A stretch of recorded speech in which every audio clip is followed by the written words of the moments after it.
You know how Jerry, that was so bad, and I guess I actually go, and I gotta make sure that's coming out. Like, I know, you have too many irons in the fire. How are you? Good. Right now, I gotta get all that money spent off of it.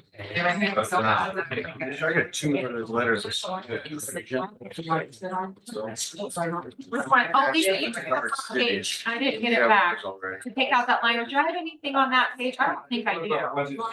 Brookfield, I heard Weathersfield won. They don't use No, it. I'll just look at Alex's. I'll see what other ones. I'll just- I need it, I just need to see what. Like 2 months.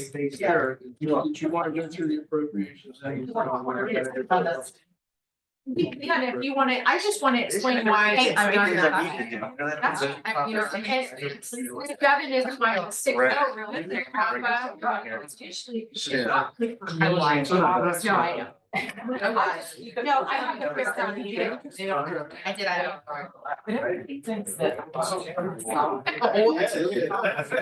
I made, like, I did. She might have changed.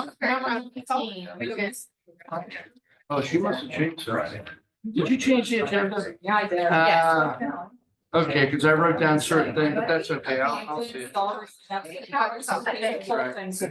Okay. All right, everyone, we're gonna.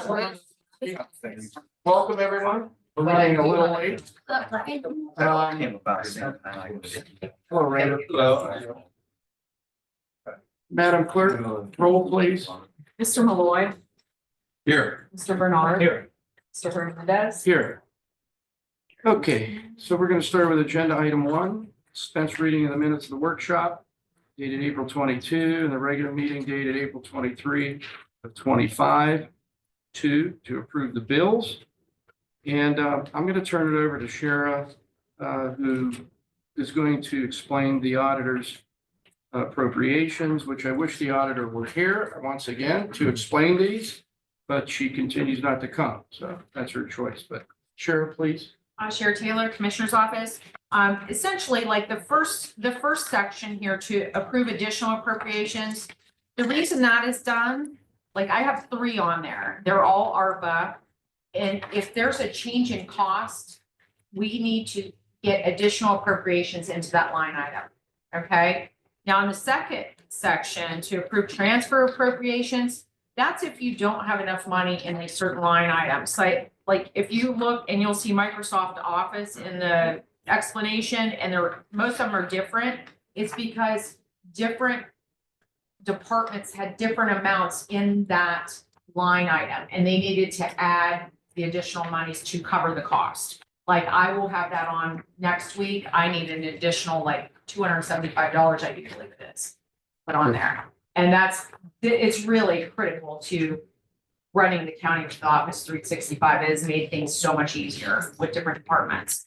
But each one has if they need extra money, like 911 did, the auditor did, Board of DD, building, dog kennel, EMA, maintenance, planning, recorder, sheriff, senior levy. But like that's Diane's, she needed 20, she already had enough in that line item. She just needed to put $20 additional in. So that's what that is. The next section is to approve the decrease of appropriations. And it looks like it was a grant fund and they're fixing a budgeting error, is what it looks like. Okay, and yeah, agenda item 5 to approve the decrease of appropriations Yes, from the Trumbull County Auditor, NeoCap, vote NeoCap. Yep. Did you want to run through these real quick, or we have some? We got the background right here. We can. Yeah. Read right there. We don't need any further explanation. I Okay, don't know. all right, Commissioner, are you okay with that? I'm fine with it. Okay, sure, you have, I have one more item on here, and we are approving, we have 2 vehicles that we no longer use. And the Fair Board could really use these vehicles instead of driving the dump truck to Lowe's or whatever. So we have a 2006 GMC Canyon and an 07 Chevy Express van that we are wishing to donate to the Fair Board.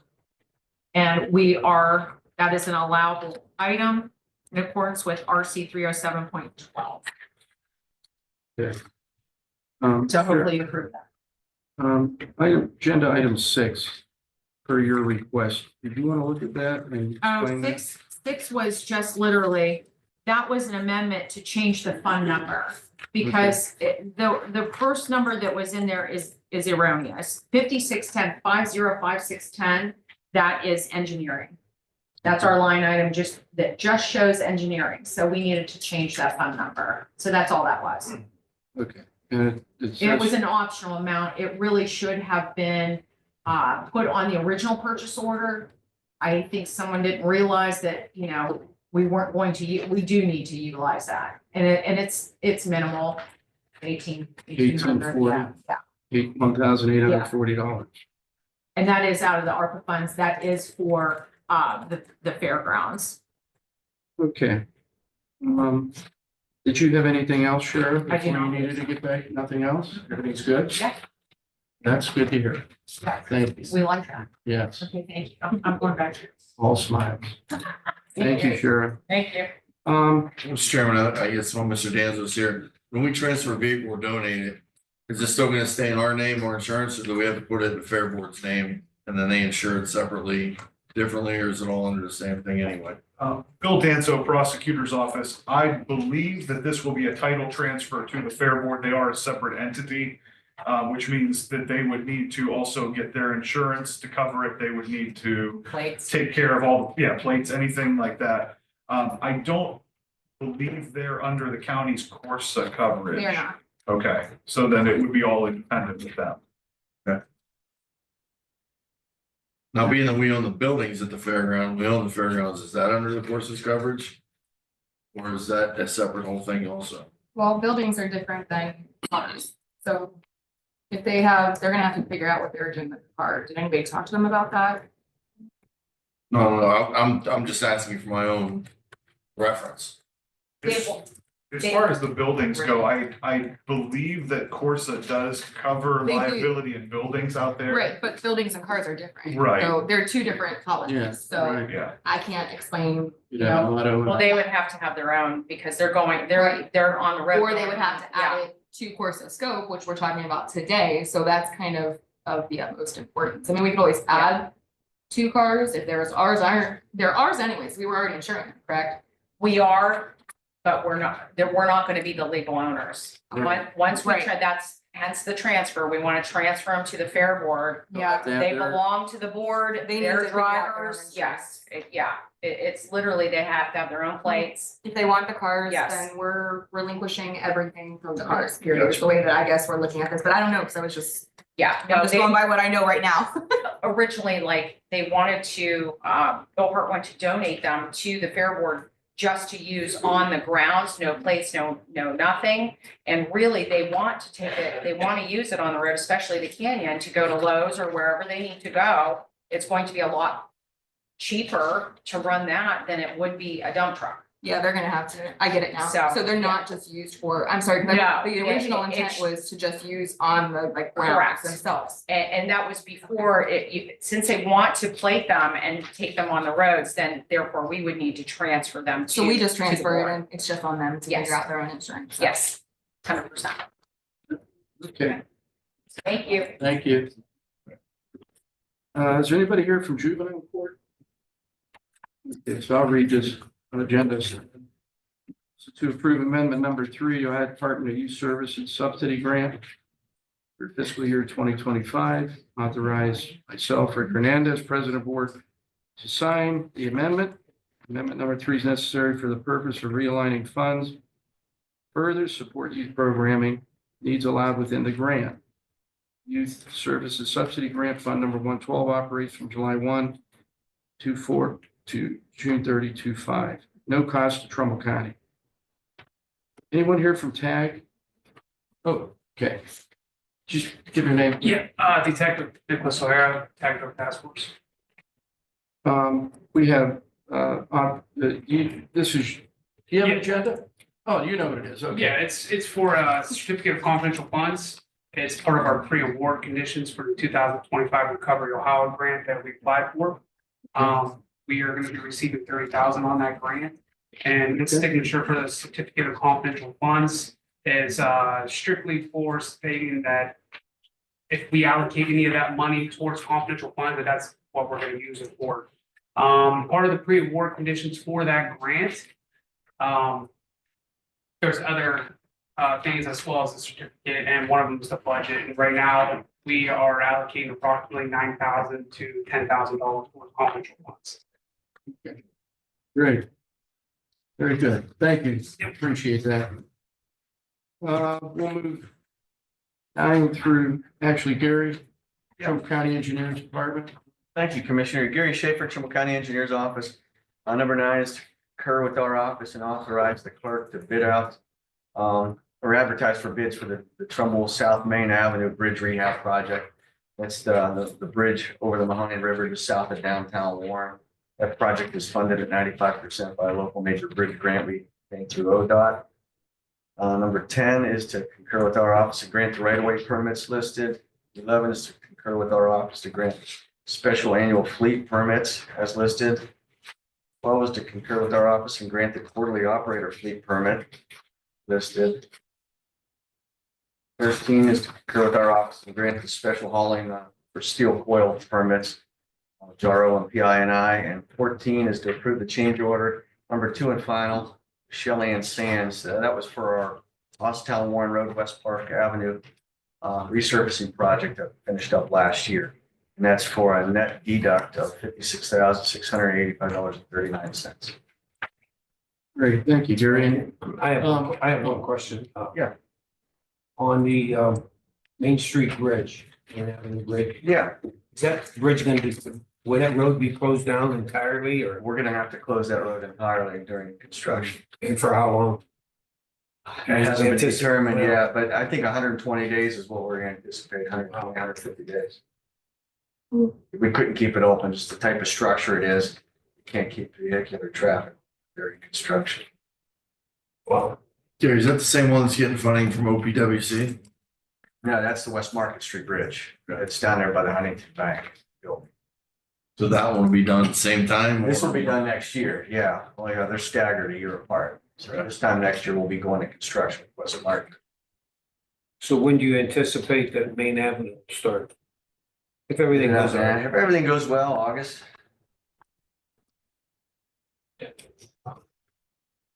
There's no way around it. We have to close it, right? No, yeah, we'll have a detour in place, taking down South Street Highland.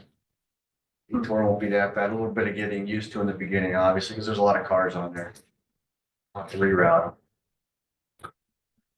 them. Gary, by the way, I talked to David yesterday. I made a connection with District 4 Nathan at ODOT concerning the salt domes on Route Yeah. 7. I will know by Friday. I put in a request for a $1 purchase. Whether that works or not, I don't know, commissioners. They are to get back in touch with me. And I did tell them that, you know, we do have a grant for sewer there. And it would be a shame that if the commissioners lost that property to lose the grant. And they're aware of the grant. So I'm hoping that we can negotiate with them down to something that is very reasonable. I don't know an amount, but I told them that, you know, we did delegate additional monies to the Diverging Diamond, $100,000. And we would have had the budget for that property had we not had to put out that money that we, you know, that we weren't aware that we were having to put out. So I'll know by Friday, and I told the engineer, David, that I would get in touch with him and put him on a conference call. If Nathan, if I make a contact with him, we could have a conference call concerning it. In addition to that, I wanted to ask you, Newton Falls, the bridge, the deadline for tickets for that, is that? Did Yeah, you, the latest development on that, and we've been keeping close contact with Heritage Accord and Bill Danzo and I have been discussing this too. Only 22 tickets were sold to date. That's a week from Saturday, so Yeah. I believe it's the 10th. okay, And right now, it doesn't appear that they're gonna go forward with it. I'm still gonna put the release that's required on the agenda for next week's approval. So we'll meet the deadline and she'll be able to have the event if she can get the insurance in place. But she's not gonna go forward with the liability insurance, liquor liability insurance, unless she sells enough tickets. And I believe the break even was like 60 or 65 tickets. okay. All right. I only have one comment, Mr. Chairman. Yes.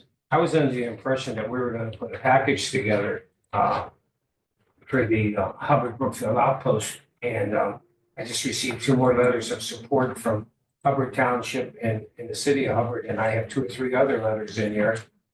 And I spoke with, State Rep Nick Santucci, and he was gonna kind of carry the ball for us on this, because it's my opinion that you have to start in Columbus for the approval, not up at District 4, because they don't have the authority to do that. Yeah. And now I've been hearing through the grapevine that this is the second time that someone's contacted them, and so, we have a packet that's almost ready.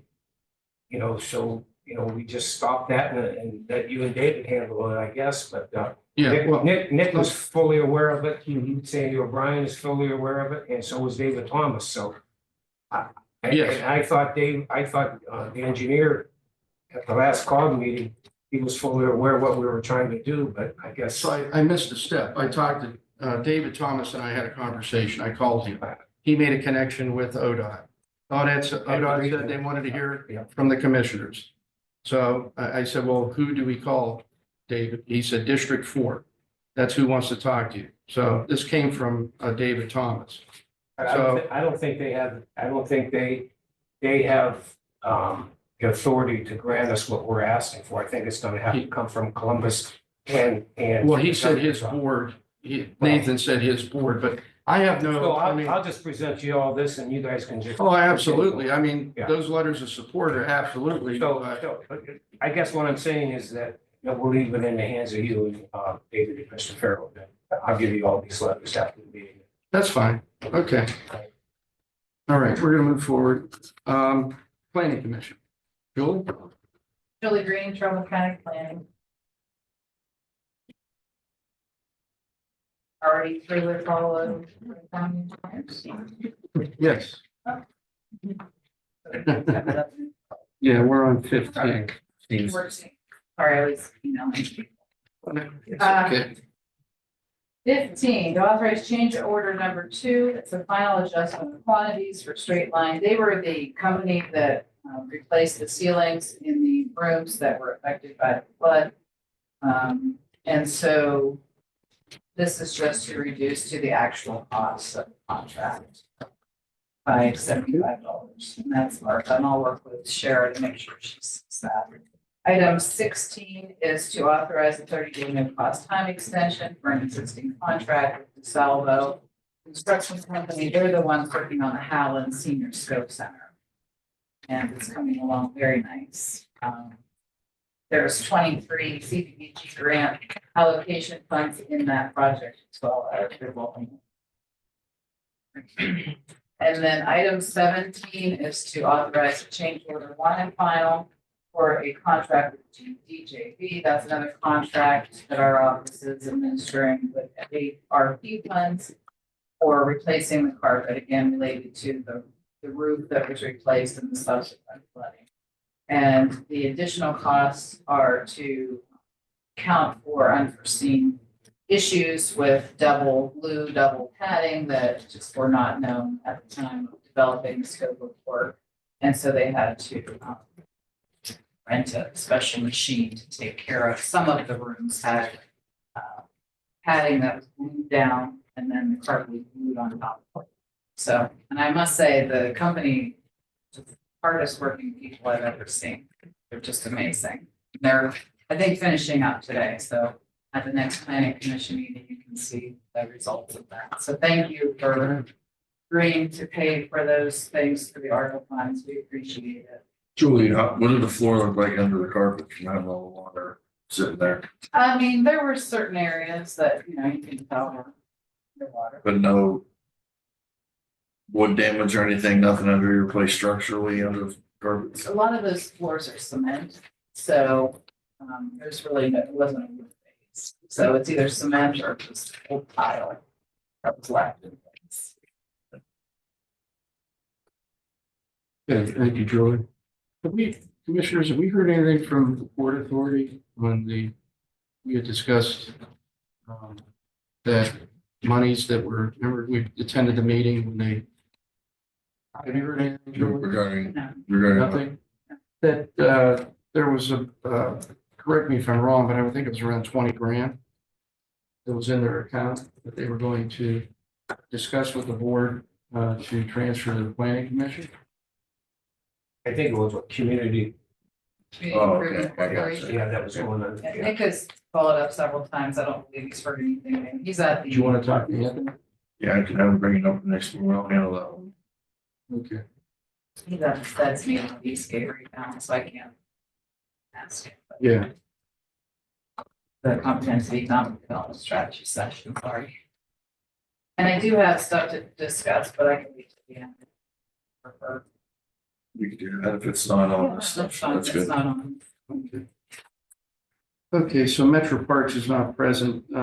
This is just to authorize myself to sign execute the agreement or the regular meeting agenda on April 23rd.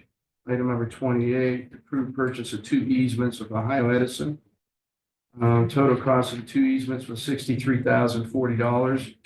80% of this will go back to the county in the amount of $50,432 to be reimbursed to us.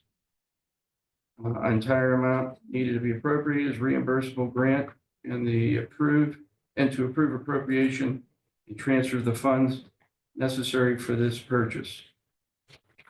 So this is Julie, you want to I believe. expand on that, Sure. the final Sure. leg of this thing? Julie Green, I did not submit this, but I'm assuming it's because the fund number that was in the original allocation or the original agenda item was not correct. And so they needed to put an amendment on to correct the fund number of where the funds would be transferred to. Yeah, and just to amplify it a little bit, this is This is the last the leg last, of the Great Ohio Lake River Greenway in Trumbull County. This section connects State Route 46, Robbins Avenue in Niles, and Burton Street in Warren. We've been, again, working on this actually, it started in 1988 as a region. And eventually, when all legs are completed, we'll connect the Ohio River to Lake Erie, Ashtabula. And I had shared some, I don't believe I copied anyone else. Commissioner had asked me to share some budget figures with him, and I don't have those pulled up on my phone, but just to give a comprehensive overview of how much money has been spent in Trumbull County alone by the commissioners. I believe since 2001, it was 4.3% of the total cost came with completing all of our sections. So north of Warren, it's like 17 miles and then another 4 or 5 miles for this section. And then that does not include Niles Greenway and Warren Bikeway, which they also have a price tag associated with their design and engineering and construction of the various sections. I just can't remember off the top of my head. I could probably pull it up on. Yeah. and I think the grants, you got, like 1.3 million dollars, is that correct? Oh, it's, Yes. Yes. Hmm. Yeah, and I don't have that. I have it right here. So I could. So that was payment. The total 1.34. just for Trumbull County's phases 1, 2, 3, and 4. The total is 9.2 million. Out of that, 4.6% came from local general funds. And then if you look at the total.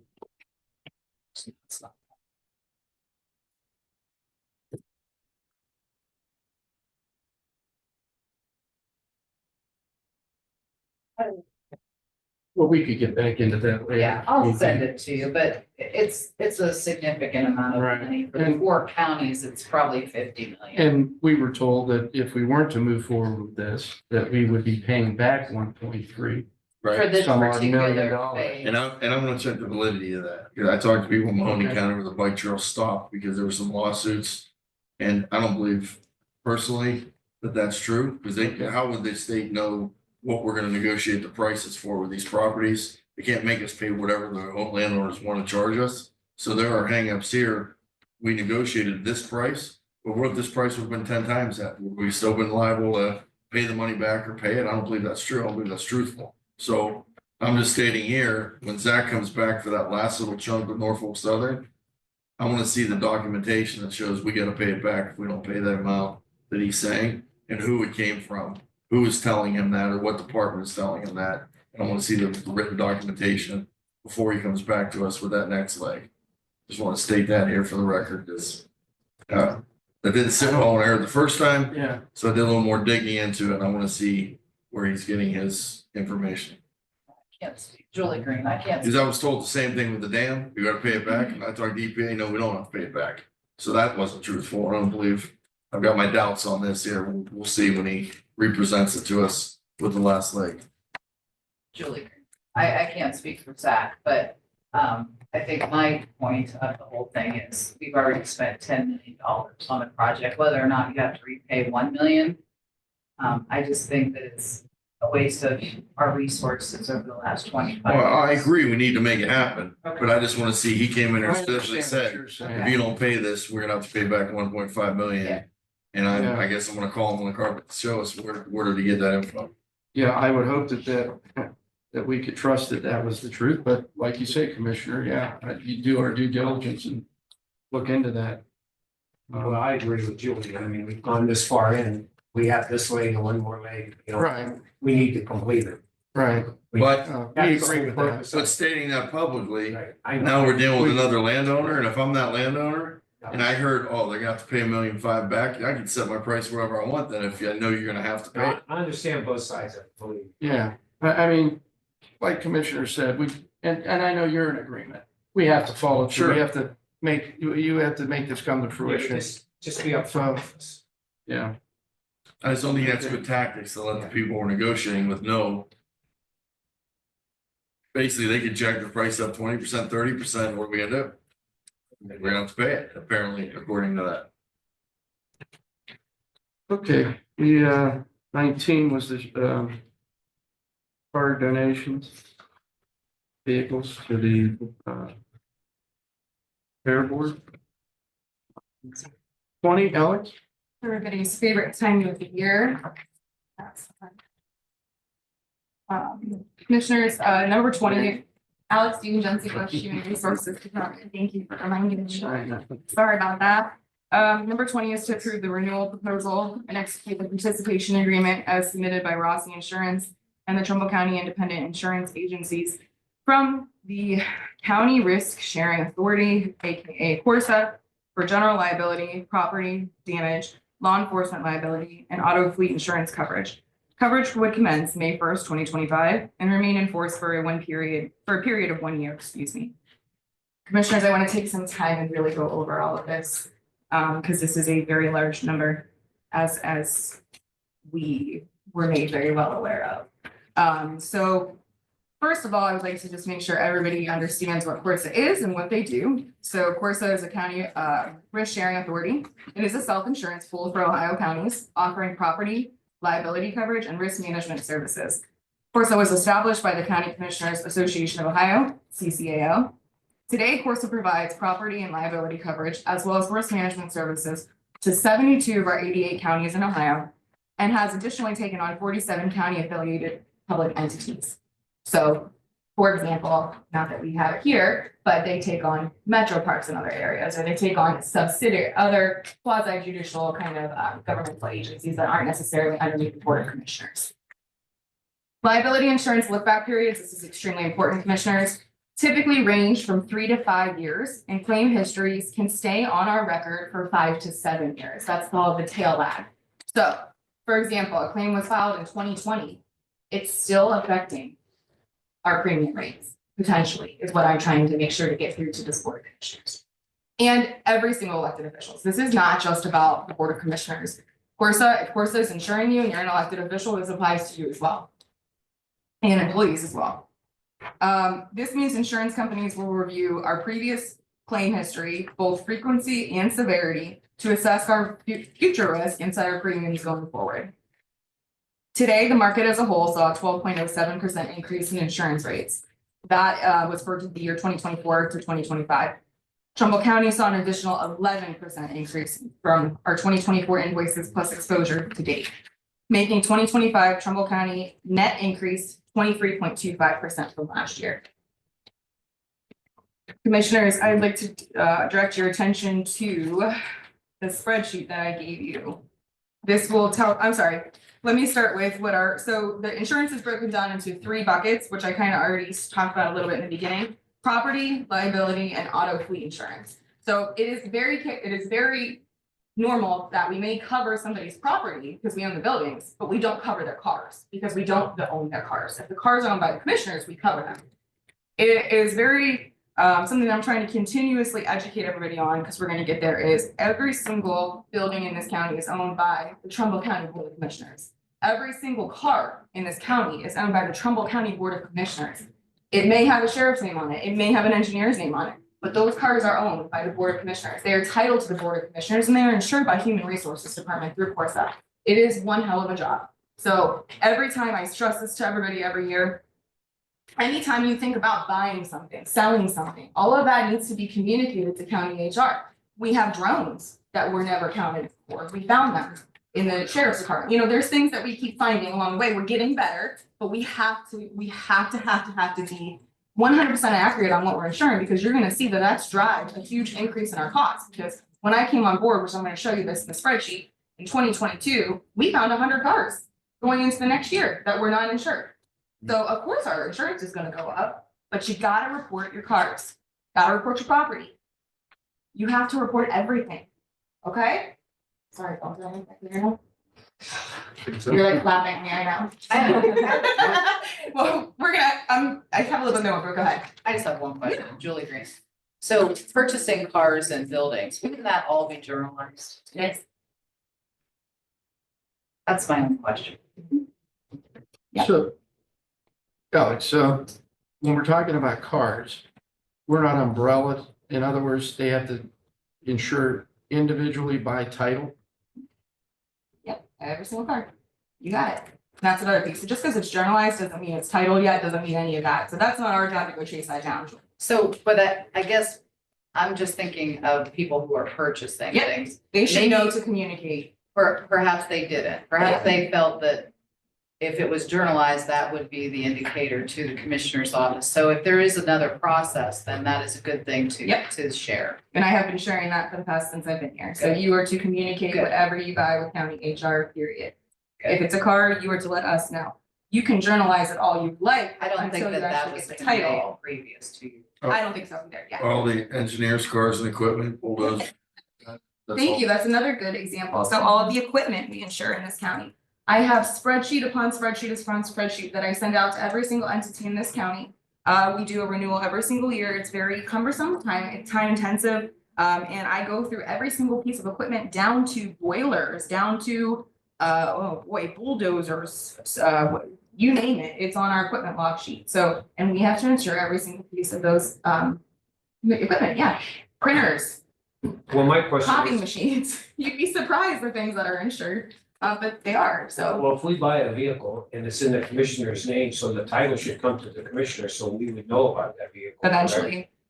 Yep, I mean, when the title, when we buy a piece of equipment and we get the title, where does the title go to? your Our office, yep, So then we just need to instruct the person in that office to let you know. but really, I would like to get it way before that. I mean, truthfully, if you're buying a car, they should just be letting us know. Excuse me, but you said you found 100 vehicles. Yep.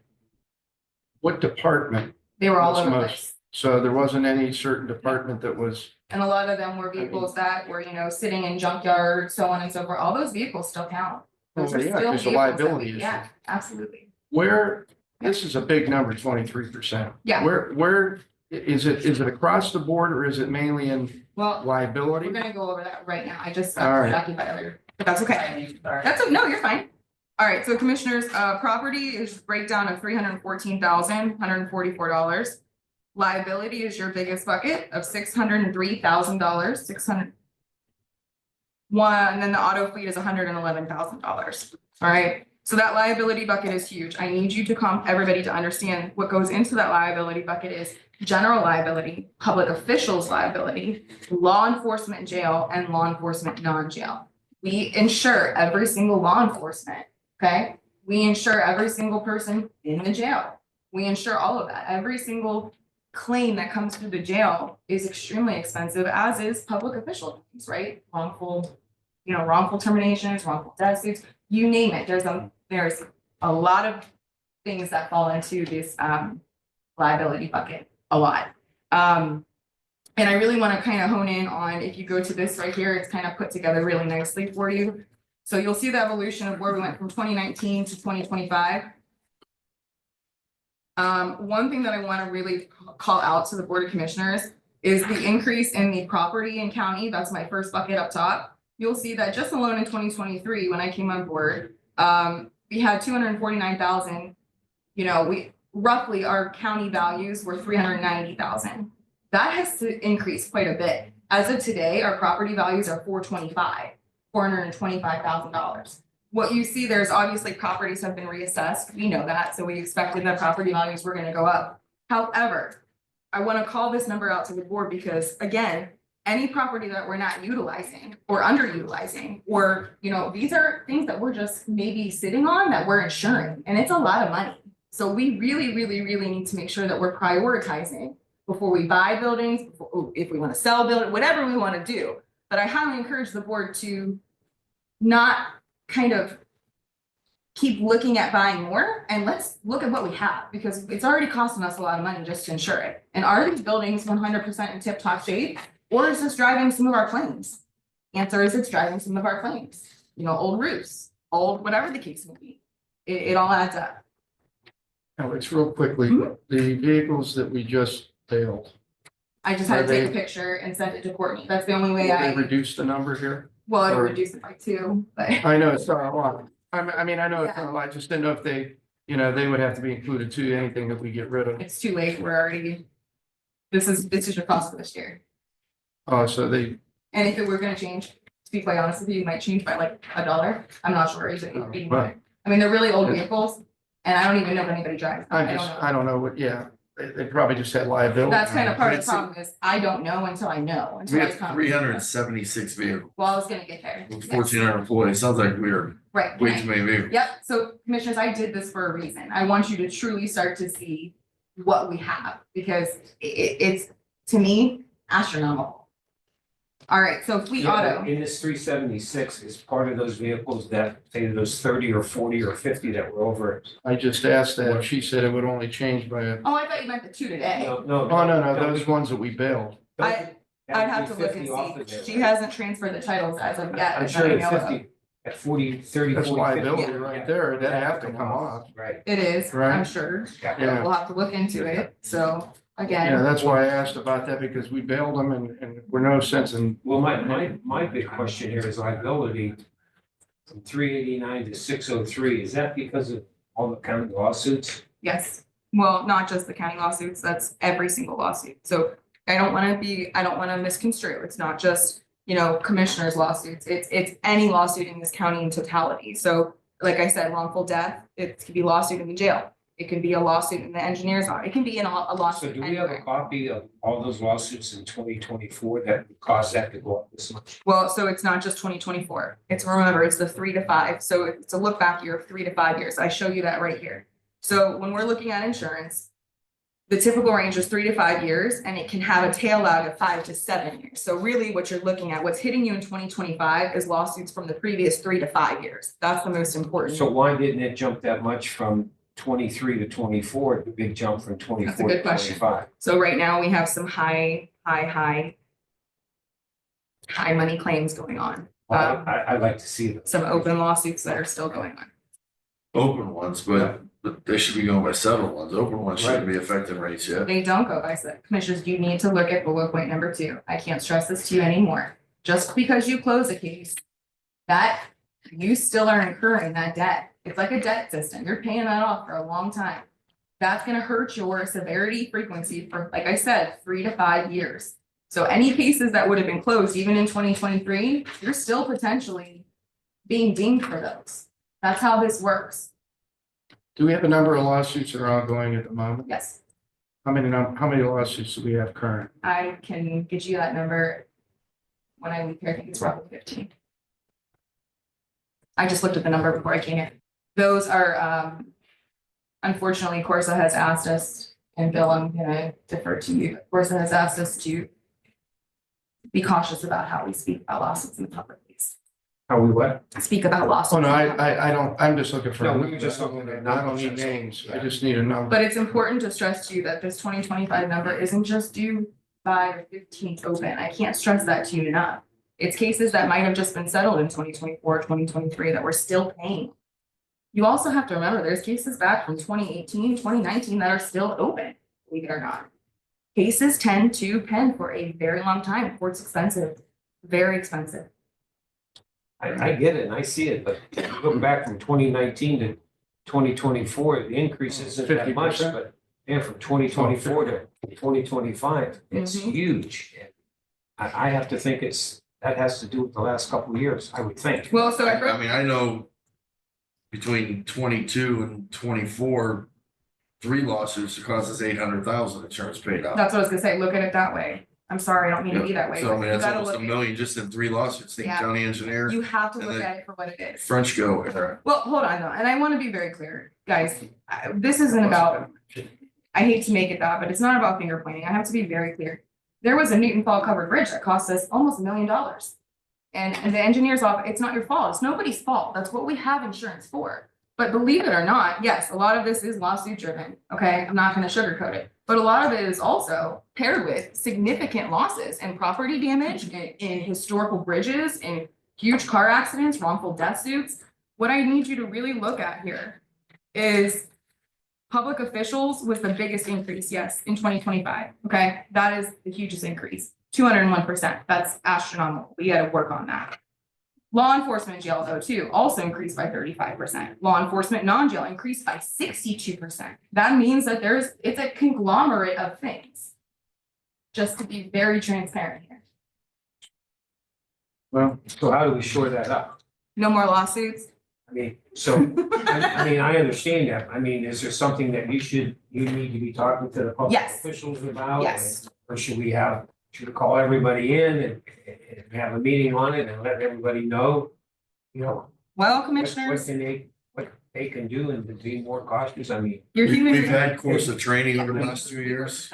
So your human I resources mean, if we get department, another jump next year, I mean, look where we're at. yeah, You know, another 300,000-400,000. yeah, it's just continually escalating out of control. also, And this is we the can't- first time that we're seeing a significant amount of Has increase. anything like this been presented to the board before? Or is this? Every year. Every year. Well, it really wasn't bad until this year. but- No, it's been bad since I came. Really? Yeah, yep. No, actually, this is the first year, Commissioner. I know you're probably not gonna, My first year was here, it jumped up 200,000. it's been rough, very rough. However, this is the first year that we're not in a warning with the board of Corsa and CCAO. So the previous 2 years that I've been here, I have been personally asked to attend a one-on-one meeting with the board. Well, I'm gonna ask you a question, is that contributed to the board? It's, I mean.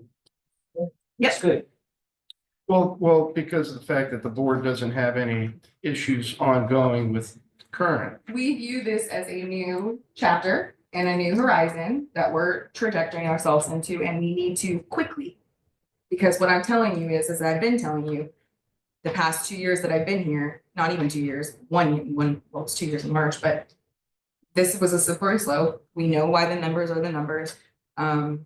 We have been on a warning phase with Corsa. We are no longer on that warning phase because we are showing that, this new board and as well as other elected officials and buy-in, we're heading in the right area. They're very thankful for our human resources department, that we are very engaged, that we do the trainings.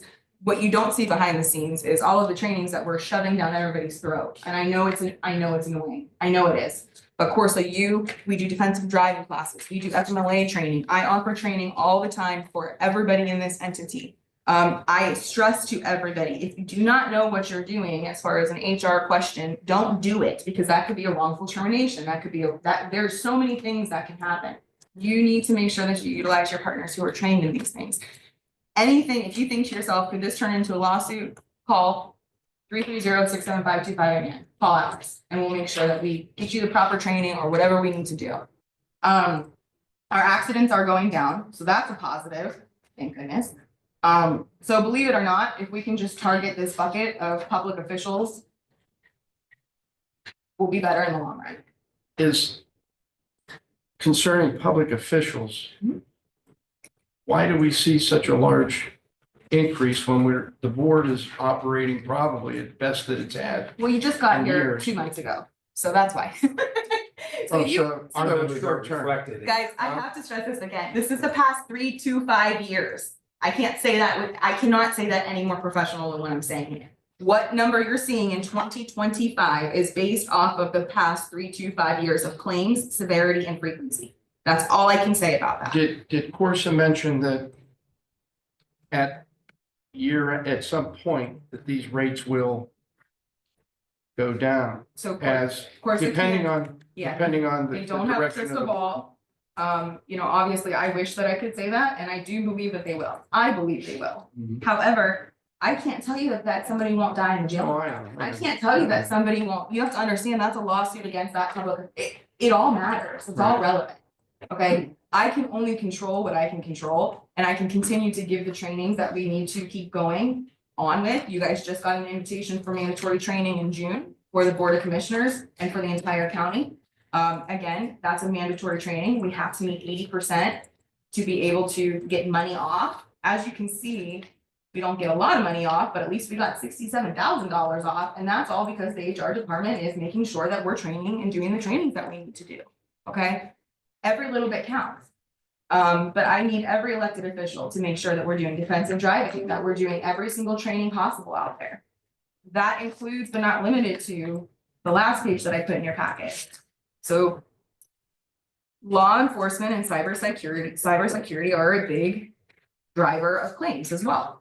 Outside of public officials, I think we've beat that dead horse enough, and we're gonna get better, so let's let that rest. We really need to target the law enforcement bucket and the cybersecurity bucket in 2025 and 2026.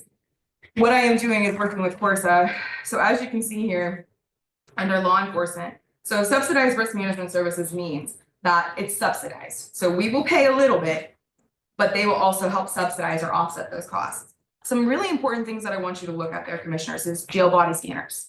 Okay, things that we already have, but look, they'll help us because it's a risk mitigation service, pay for upgrades.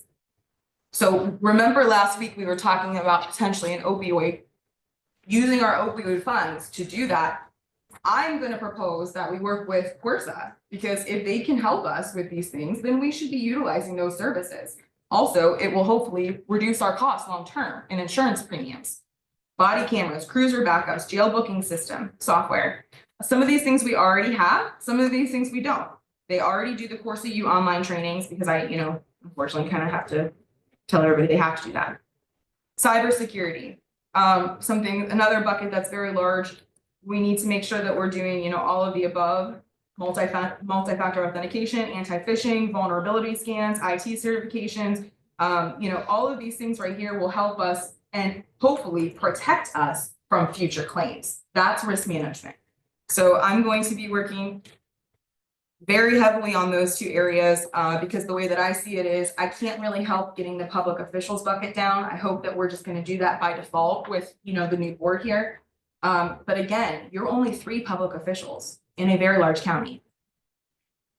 The HR department and your insurance insures 19 entities, not just the 3 board of commissioners, 19 elected officials in totality. Remember that. So again, this could be a lawsuit against another, it's not just per se. Just not the board. That's correct. Now, is it a large chunk? Yeah. But is it all of it? No. Okay. Well, So this $1 million, has that been appropriated? Yep. So we have that already. So it's a good question, Commissioner, and you weren't here. I've told the board for the past 2 years, it's going to be $1 million. I actually anticipated it last year being $1 million. I was pleasantly surprised when it was only $825. So you can go back to any meeting around this time in the past 2 years and you will hear me sitting right here at this table saying it is going to be $1 million. We were just lucky enough that it hadn't reached that point yet. But we were also told if Corsa were to drop us, the vehicles alone could be 3 million just Oh, for yeah. vehicles. Oh, Yeah. yeah. So we're fortunate, Corsa didn't drop us through those rough times of Yeah.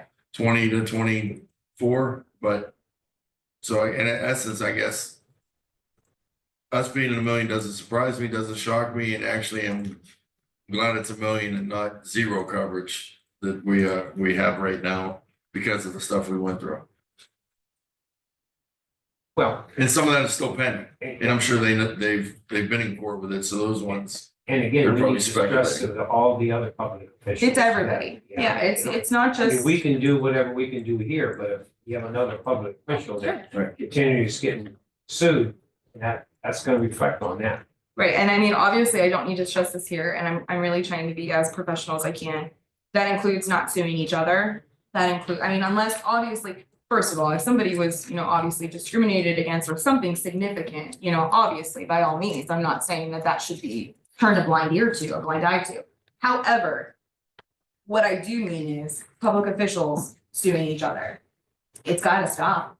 And if you wanna do that, do it on your own time, because this is where we're at. I definitely don't disagree with that.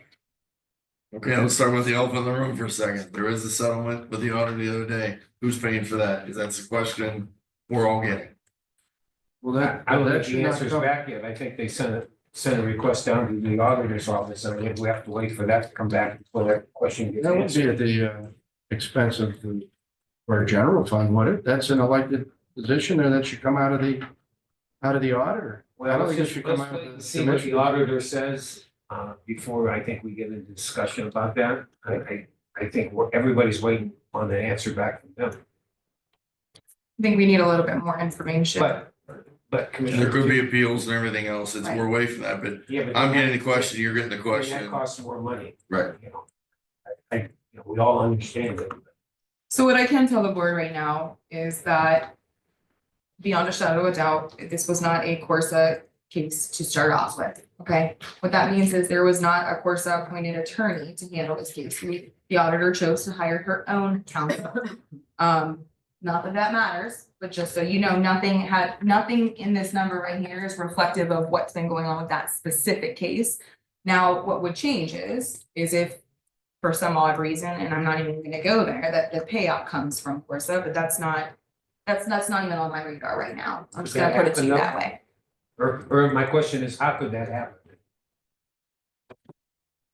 Well, it's a loss that happened It could by happen, though. one of our covered public officials and or their department, their employees. That's all I'm gonna say. But I have not submitted the claim. I do not intend to submit the claim. Unless I'm told that that's the route that it absolutely has to go. But every one of you as elected officials also has either had a surety bond, so you're bonded individually, or you now have faithful performance duty bond, or faithful performance bond. So there's that option as well. Just gonna throw that out there. But I'm not a lawyer, I haven't seen the court documents, I haven't even seen the final ruling of what necessarily. When the auditor sends back his opinion, will it go to you, or who will that go to? Will it go to the prosecutor's office? That's a good question. I don't know. Bill Danso, prosecutor's office. I'm not involved in this case at all because we have multiple clients in it, but right now, my understanding, just from reading the newspaper, the Tribune, is that the judge over in the Court of Common Pleas has decided the case.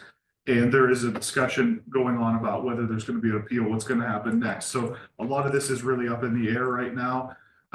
When if the auditor of state has other things going on, I'm not sure that we wouldn't be involved in that either. And perhaps unless and until there's some kind of thing that would come to the board on the yearly audit, but I don't even know.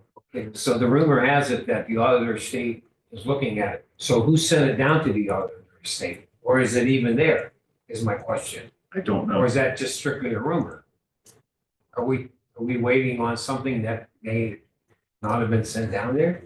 How do we find out those answers? I I mean, mean, I don't think it affects us until it affects us. Well, it Until affects us. we either get a request for payment to the Corsa or through HR to pay it officially from the auditor's office, or we get a request to the Board of Commissioners from the auditor's office, we may not get that request. It may be taken care of outside of the means, and, you know, we don't know again exactly what the judge intended with that, or if there's clarification in where it comes from, but I do feel that's the key point. The clarification is not there yet, and that's what we're all kind of waiting for, to be honest with you. You know, we don't know about lawyers. stranger things have happened because we're all bonded as commissioners. It goes back to my original question, though. I mean, has a request been made to the auditor's office or hasn't? Don't know. And if it has, who would make the request? It wouldn't be us because it's not our business Can yet. you find that out? I'm not sure, again, because we have sort of You a, know, that's not being conflict involved in issue. it, but the other thing is too, right now, since it's pending in court, I don't know if the auditor of state would be involved because sometimes, you know, they're waiting to see what the outcome of the legal action is. A lot of times, just historically speaking, the auditor of state will rely on, they're not going to supersede what a court has said or done, and they're not going to sometimes even supersede what legal counsel advises. So I think right now I'm not sure if it's been submitted. I'm not sure who would submit it. But I also know that it's still a pending legal matter at this point. so how do we find out? I don't know if there's a contact that someone has Do we at the auditor of contact state's office, The perhaps. judge on that? So anybody can, Or the auditor of state? anybody can turn, yeah, anybody can turn in and we learned this from our previous board.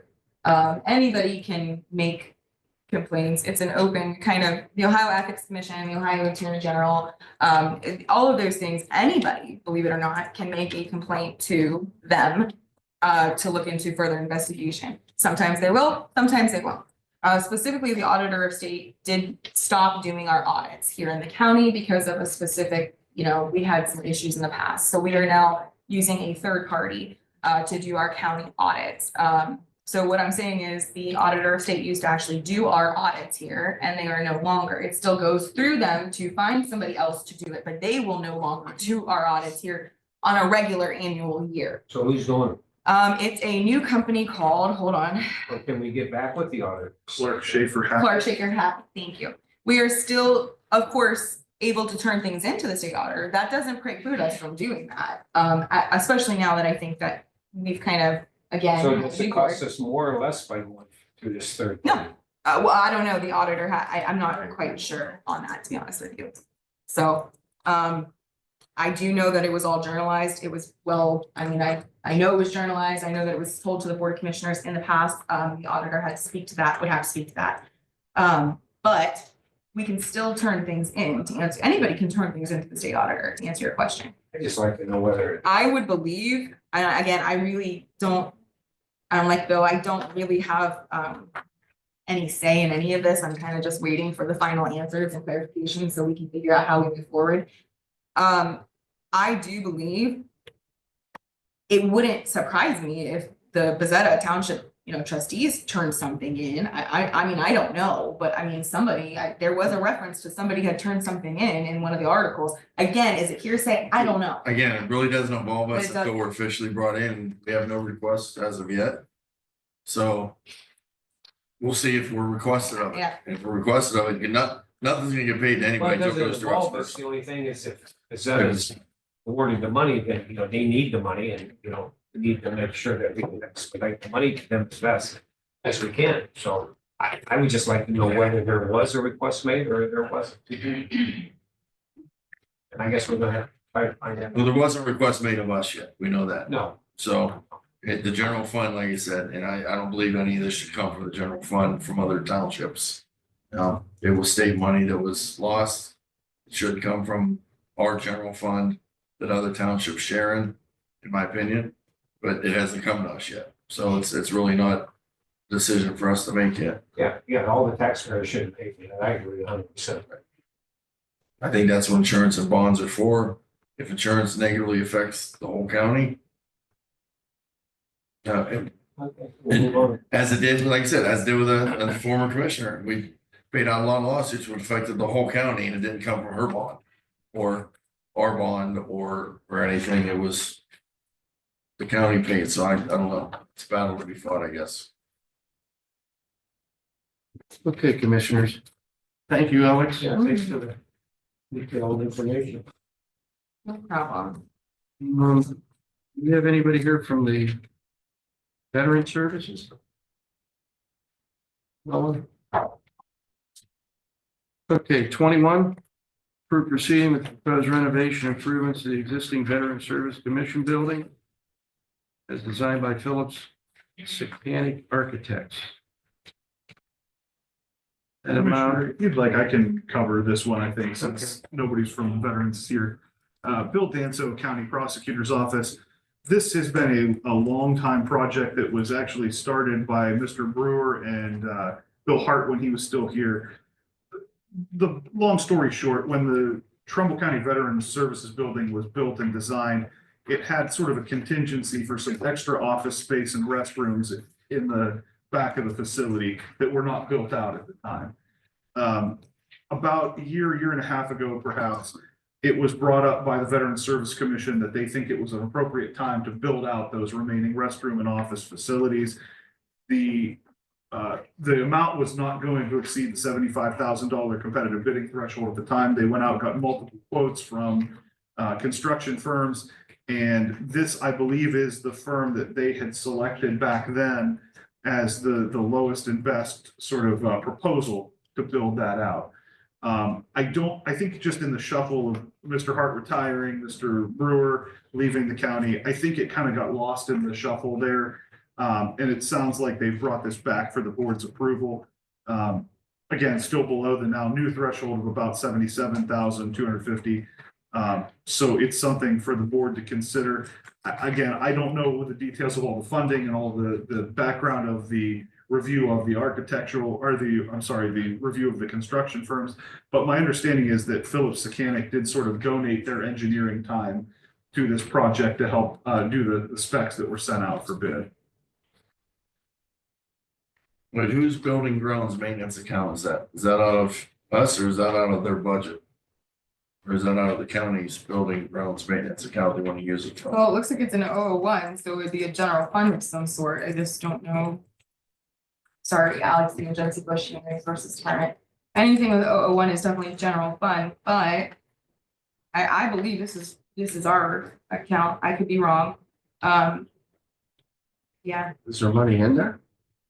you're right. Ever appropriated? The Veterans Affairs, I think. I wonder if 5,200 is veteran, so they must have appropriated the money at some point. Maybe it's out of the money that we gave.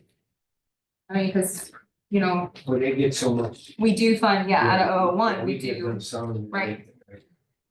Right, I don't know what fund this is, but I know I talked to the director several times about this. and I'm sure there's. Those restrooms are really needed down there. Uh-oh, here comes Cheryl. Name? Sherry Taylor, Commissioner's Office. 001, 050. That's their money. That's their money? Okay, thank you, Cheryl. And as I was saying that, you know, they really need these restrooms. Hey, Sharon, they were asking if they have the money, like, I'm assuming if it's coming out of the fund, the money's there. If you let me look at it, I can go tell you right now.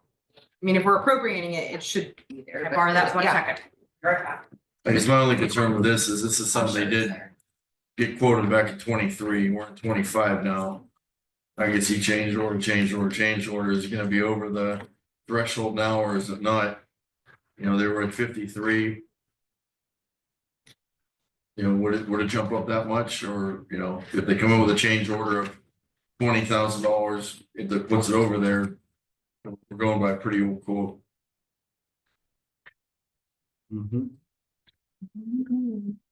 Well, why don't we have the building maintenance supervisor check with us? Right behind you. That's building section. He snuck in. Mike. Yes. My second job. Yeah. Other sign duties.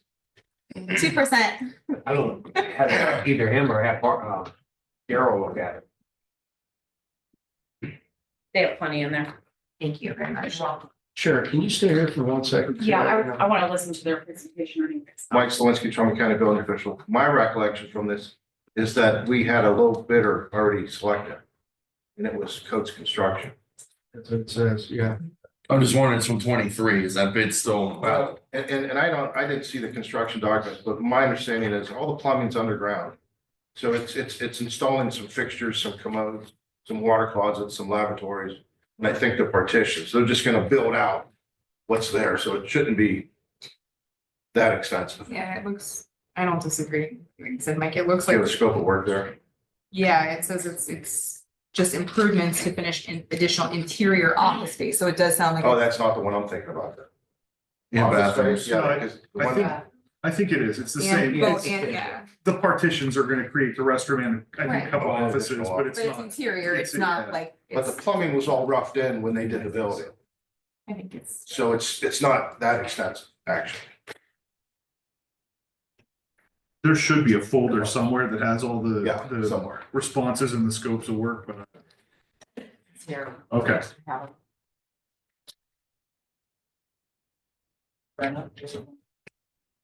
We're good on that? Maybe, Just like yeah, maybe we should look at it. Dan's all looking at it.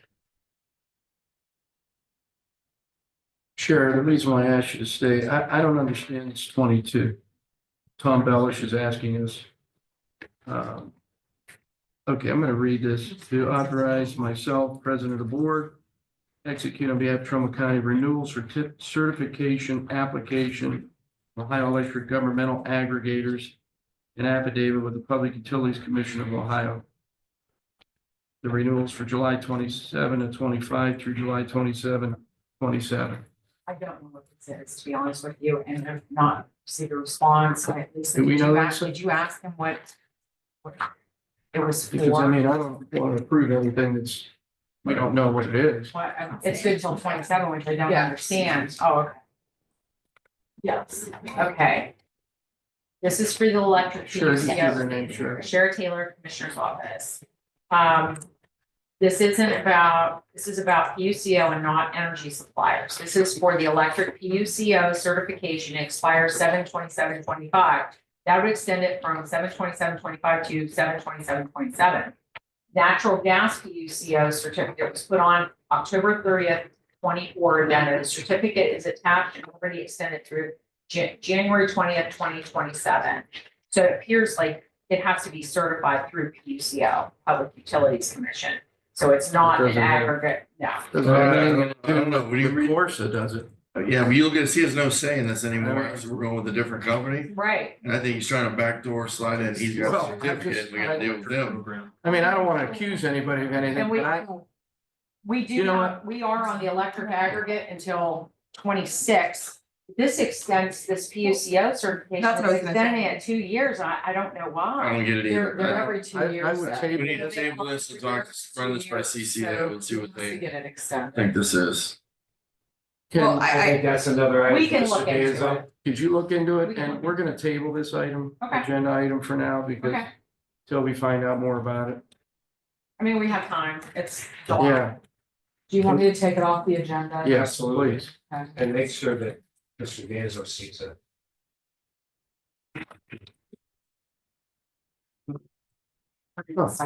Yeah, it's electric.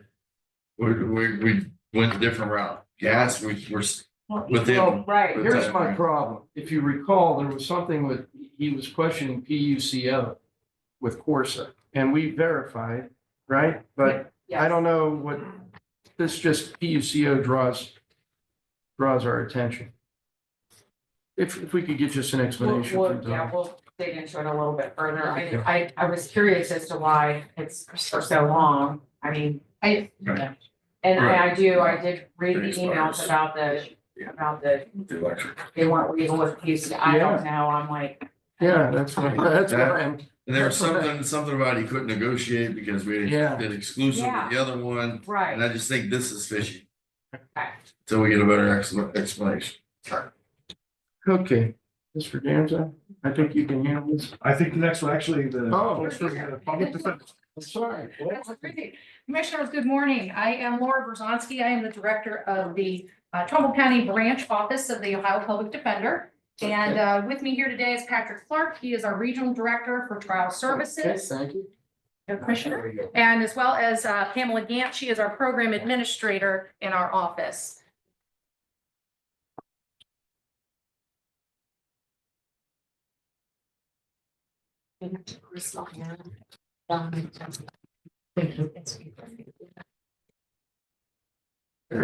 Commissioners, we do have a brief presentation for you this morning. It does include a PowerPoint. We're going to get that loaded up here. But included here in your packet that we submitted to you is a copy of our proposed budget, as well as a copy of the draft contract and a couple other handouts that are specifically dealing with the Ohio's Indigent Defense Reimbursement System, as well as a look at the Trumbull County office numbers here. So we are before you today to present our proposal for fiscal year 2026, the contract for indigent defense services here in Trumbull County.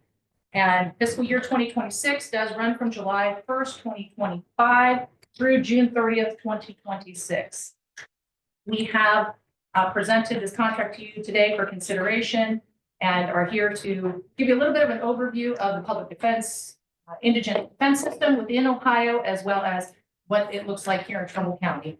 So while we're getting that loaded up, I'll actually run to the first slide already. So here, the Office of the Ohio Public Defender was established in 1976. Our office here in Trumbull County was the very first branch office of the Ohio Public Defender, and that was established in 1984. So we are going on 41 years of contracting with this board for indigent defense services here in Trumbull County. The Office of the Ohio Public Defender currently provides trial services in 10 counties in Ohio, and that is, we do have 4 branch offices, physical office locations, and a couple of those branch offices do serve additional counties outside within that office as well. So the Office of the Ohio Public Defender does provide services and support to indigent defense providers across Ohio, whether they contract with the Office of the Ohio Public Defender or not. And I am actually going to turn it over to Patrick for a little bit of the big picture. Sure, thanks. And there's a map on our slide that shows that because Ohio is a home rule state, the decision about how to fund or how to provide services under the Sixth Amendment goes to the counties. And there are 4 major ways that Ohio counties provide public defender services. I'll interrupt you for a second. So Laura Brzonski, Public Defender's Office. Commissioner, there is a colored map that Patrick is referencing on one of the handouts. It's going to break down what he's about to tell you. So I appreciate that. Thank you. So some counties elect to have their own county public defender office with a mission that oversees it. Some counties elect to contract with the Ohio Public Defender Office to provide services, as Trumbull does. Some work with a nonprofit organization, and some have their judges assigned. However, the state of Ohio shares the cost for each model, and not all services are funded entirely by county. There's a reimbursement. There are advantages to a variety of different programs. The advantage to contracting with OPD, as Trumbull has for 41 years, is a certain amount of certainty, and you're not paying for services and then being reimbursed 3 months later. There's a quarterly bill. So there's a greater amount of certainty in terms of how you account for the services. And to understand that, what you really need to do is take a look at the reimbursement rate, which is on the back side of that information sheet. So this shows you between fiscal year 1999 and fiscal year 2025, so about 26 years. And what you see is that through the vast majority of the last 26 years, the reimbursement rate has hovered around 40%, giving as low as 25%. The DeWine administration has historically invested in health insurance. And that's why we see in fiscal year 2019, we bump up to 75%. based on our estimate of, the biennial budget, which is currently being negotiated by the House and the Senate, we anticipate a reimbursement rate of around 88% this year, which means that for every dollar spent on public defense in Trumbull County, you would be responsible for 12 cents. And the state of Ohio would be responsible for 88 cents. We anticipate this based on House Bill 96 with the governor's executive budget. It has been passed by the House of Representatives and is now, but that is our best estimate based on the current process. I would love to take any questions you have about the reimbursement rate right now. It's a somewhat unique system. The reimbursement rate applies no matter what system of indigent defense you use. If you are contracting with us, we contract with you based on the reimbursement rate and we'll cover 80% of services as a projection. Assigned counsel will actually submit bills to the auditor. The auditor will then pay the assigned counsel, and then we reimburse the auditor on the back end. There's some inefficiencies in that process. So contracting with us is the way to guarantee you get the full reimbursement. Mike, No, say, go ahead. So prosecutor, can you elaborate a little bit on what we're looking at here? Because I'm kind of lost with, I know it's. My first question is, why are we the only I don't, orange in this? And we've got 4 counties in our Lake to River zone and all 4 of them are different colors. So they're all done differently. Why are we the way we are? I guess is my first question. Well, Laura Brzezowski, Public Defender's Office, so it's a matter of choice of each individual county's Board of Commissioners. You alone have the decision of what delivery model that you have for indigent defense services. It is a service that you are statutorily and constitutionally required to provide, but you have the autonomy to decide what that system is. Again, as Patrick had mentioned, it's either contracting with the State Public Defender's Office, having your own county public defender's office, court-appointed counsel, which, by the way, Mahoney County is a county that does all court-appointed counsel. And there's nonprofit as an option. Columbiana County utilizes that model. As far as a county public defender's office, Geauga County does, Portage County does, Summit County. Summit has a little bit of a hybrid type of situation, but it's honestly just what works for each county, what their preferences are. And Trumbull has chosen over the last 4 decades to contract with the State Public Defender's Office. But why don't we have a county?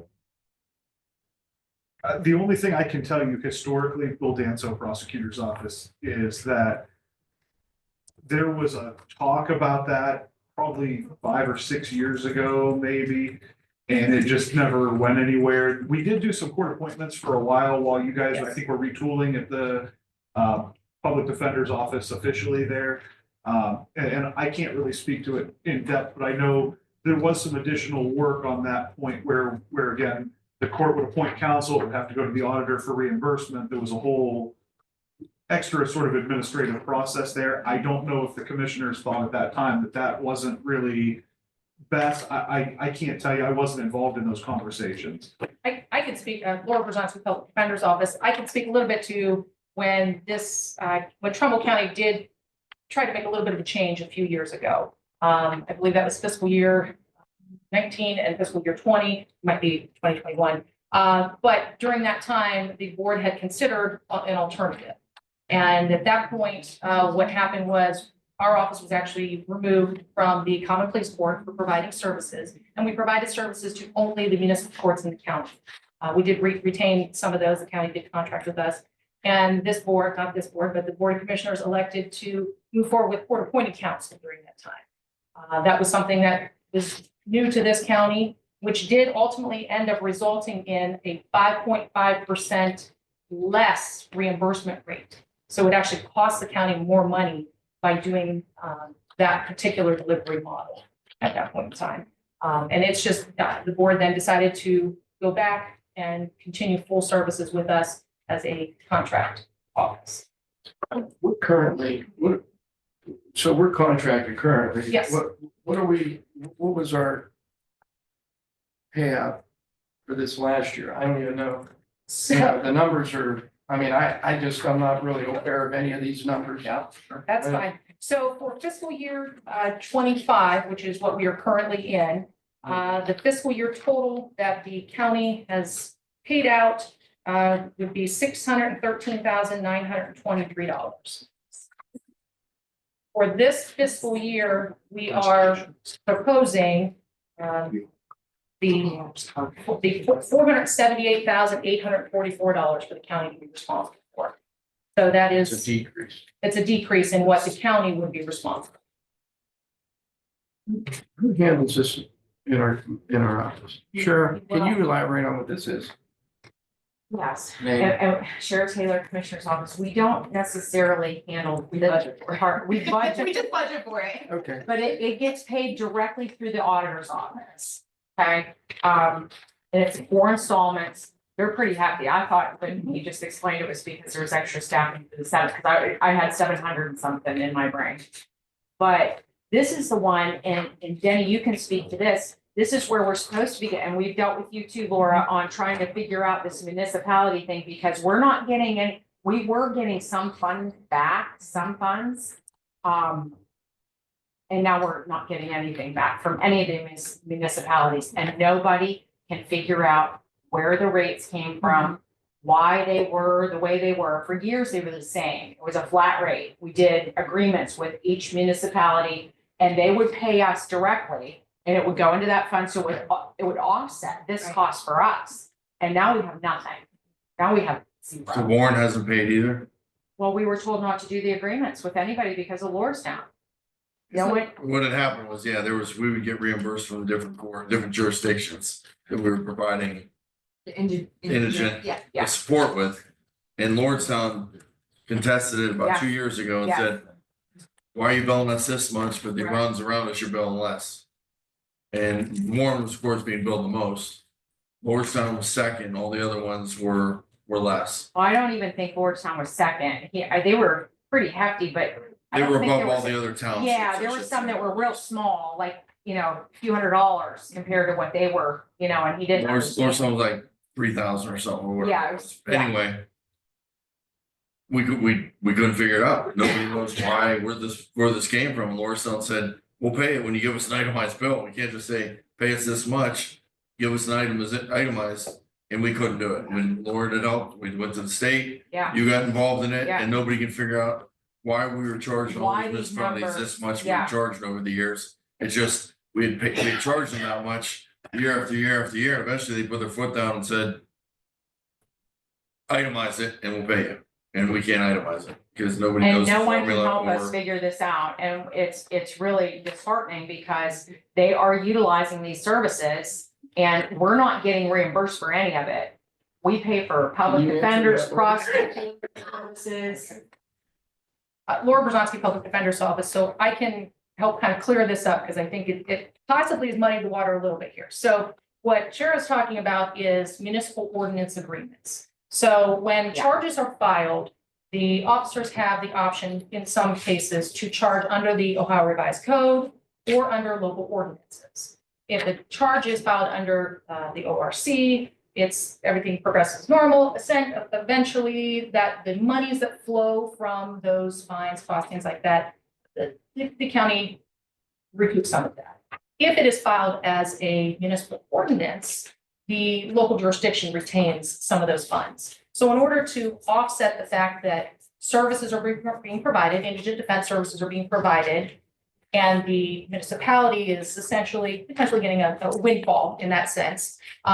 There were municipal ordinance agreements that are promulgated under Ohio Administrative Code that says municipalities must may enter into an agreement with the Board of Commissioners to reimburse essentially for some of those services. So each of the municipalities in the county had previously contracted with the Board of Commissioners at various rates. Right. And again, what the question was is where do these numbers come from? I don't know. Our office is not a part of that. That is a contract that is between the municipality and the Board of Commissioners. I will give an example for Warren City. I do know that they do charge a substantial number of cases under their local code. And their previous contracts, I believe, were about $50,000. Yes. That they would then pay to the Board of Commissioners essentially to recoup some of that for services provided. So So we did attempt to work on trying to figure out where those numbers came from. And my guess is when this board previously had a special projects coordinator, Mr. Masaki, he was the one that was probably the go-between, the facilitator for those agreements. So are we to, I don't think he did this. I know what happened, like, you were sending the letters out with the agreement for a while, sending them to Paulette. From what I recall, it's been a while. And then that's, but no one knew where the actual number came from, the actual, agreement amount. Well, because- Warren was high, it is $50,000, but it's been a few years, we haven't received a well, penny. see, because We're paying out. doesn't it need to be contracted? Should we not have a contract in advance? We always did. Do we now? We always, no. See, don't. we need to be the last contracted, the 2 years. municipalities get paid back. I Well, mean, no, we're paying for their service and not being reciprocated.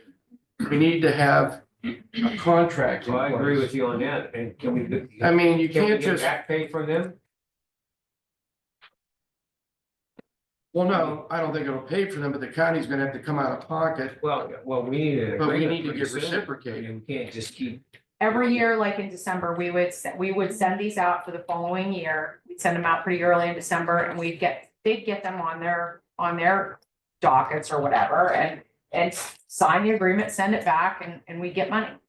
Bill Danzo, Right. prosecutor's office. I think if I recall, the thing that ultimately was the hangup on this is that what we had found, correct me if I say anything that you guys don't agree with. I think what it was, we found that a lot of counties did this based on the number of cases coming through the municipal courts. And they tried to come up with a formula that was fair based on that. And I think what happened is that we ran into a point where there was at least one court that was not able to get the numbers for what their cases were on municipal ordinance matters. And it kind of bogged down. And I do think maybe, I know Jim Masaki was involved with the public defender's contract. Yeah. I'm not sure Oh, if he yeah. was on this, but he might have been years ago looking at this also. Got you. But I think that's where, if I remember correctly, where the hangup was, there was at least one court that we couldn't get the data from, and without the data from all the courts, it wasn't really easy to put together a real formula that you could explain then to those other municipalities and townships. Like we've been charging for years and years and years, we've been charging the flat rate amount to whatever municipality it was. Gerard, Isles, Warren, all of them. New Falls. so if we charge a flat rate and they disagree with it, so then what happens? Just don't pay it. They haven't paid, Lordstown hasn't So, paid in like 3 years. I mean. I'd have to look at the statute on that. Maybe you guys, if you could maybe point me even to the administrative code section if you have it. And, whenever, you could email I me. mean, I guess my question is, what's your recourse? So my thinking is, there's a similar statute I know for prosecution of municipal ordinance cases. And in those cases, in that Yeah, statute, it sounds about right. specifically says that it is at the discretion of the Board of Commissioners what the amount is.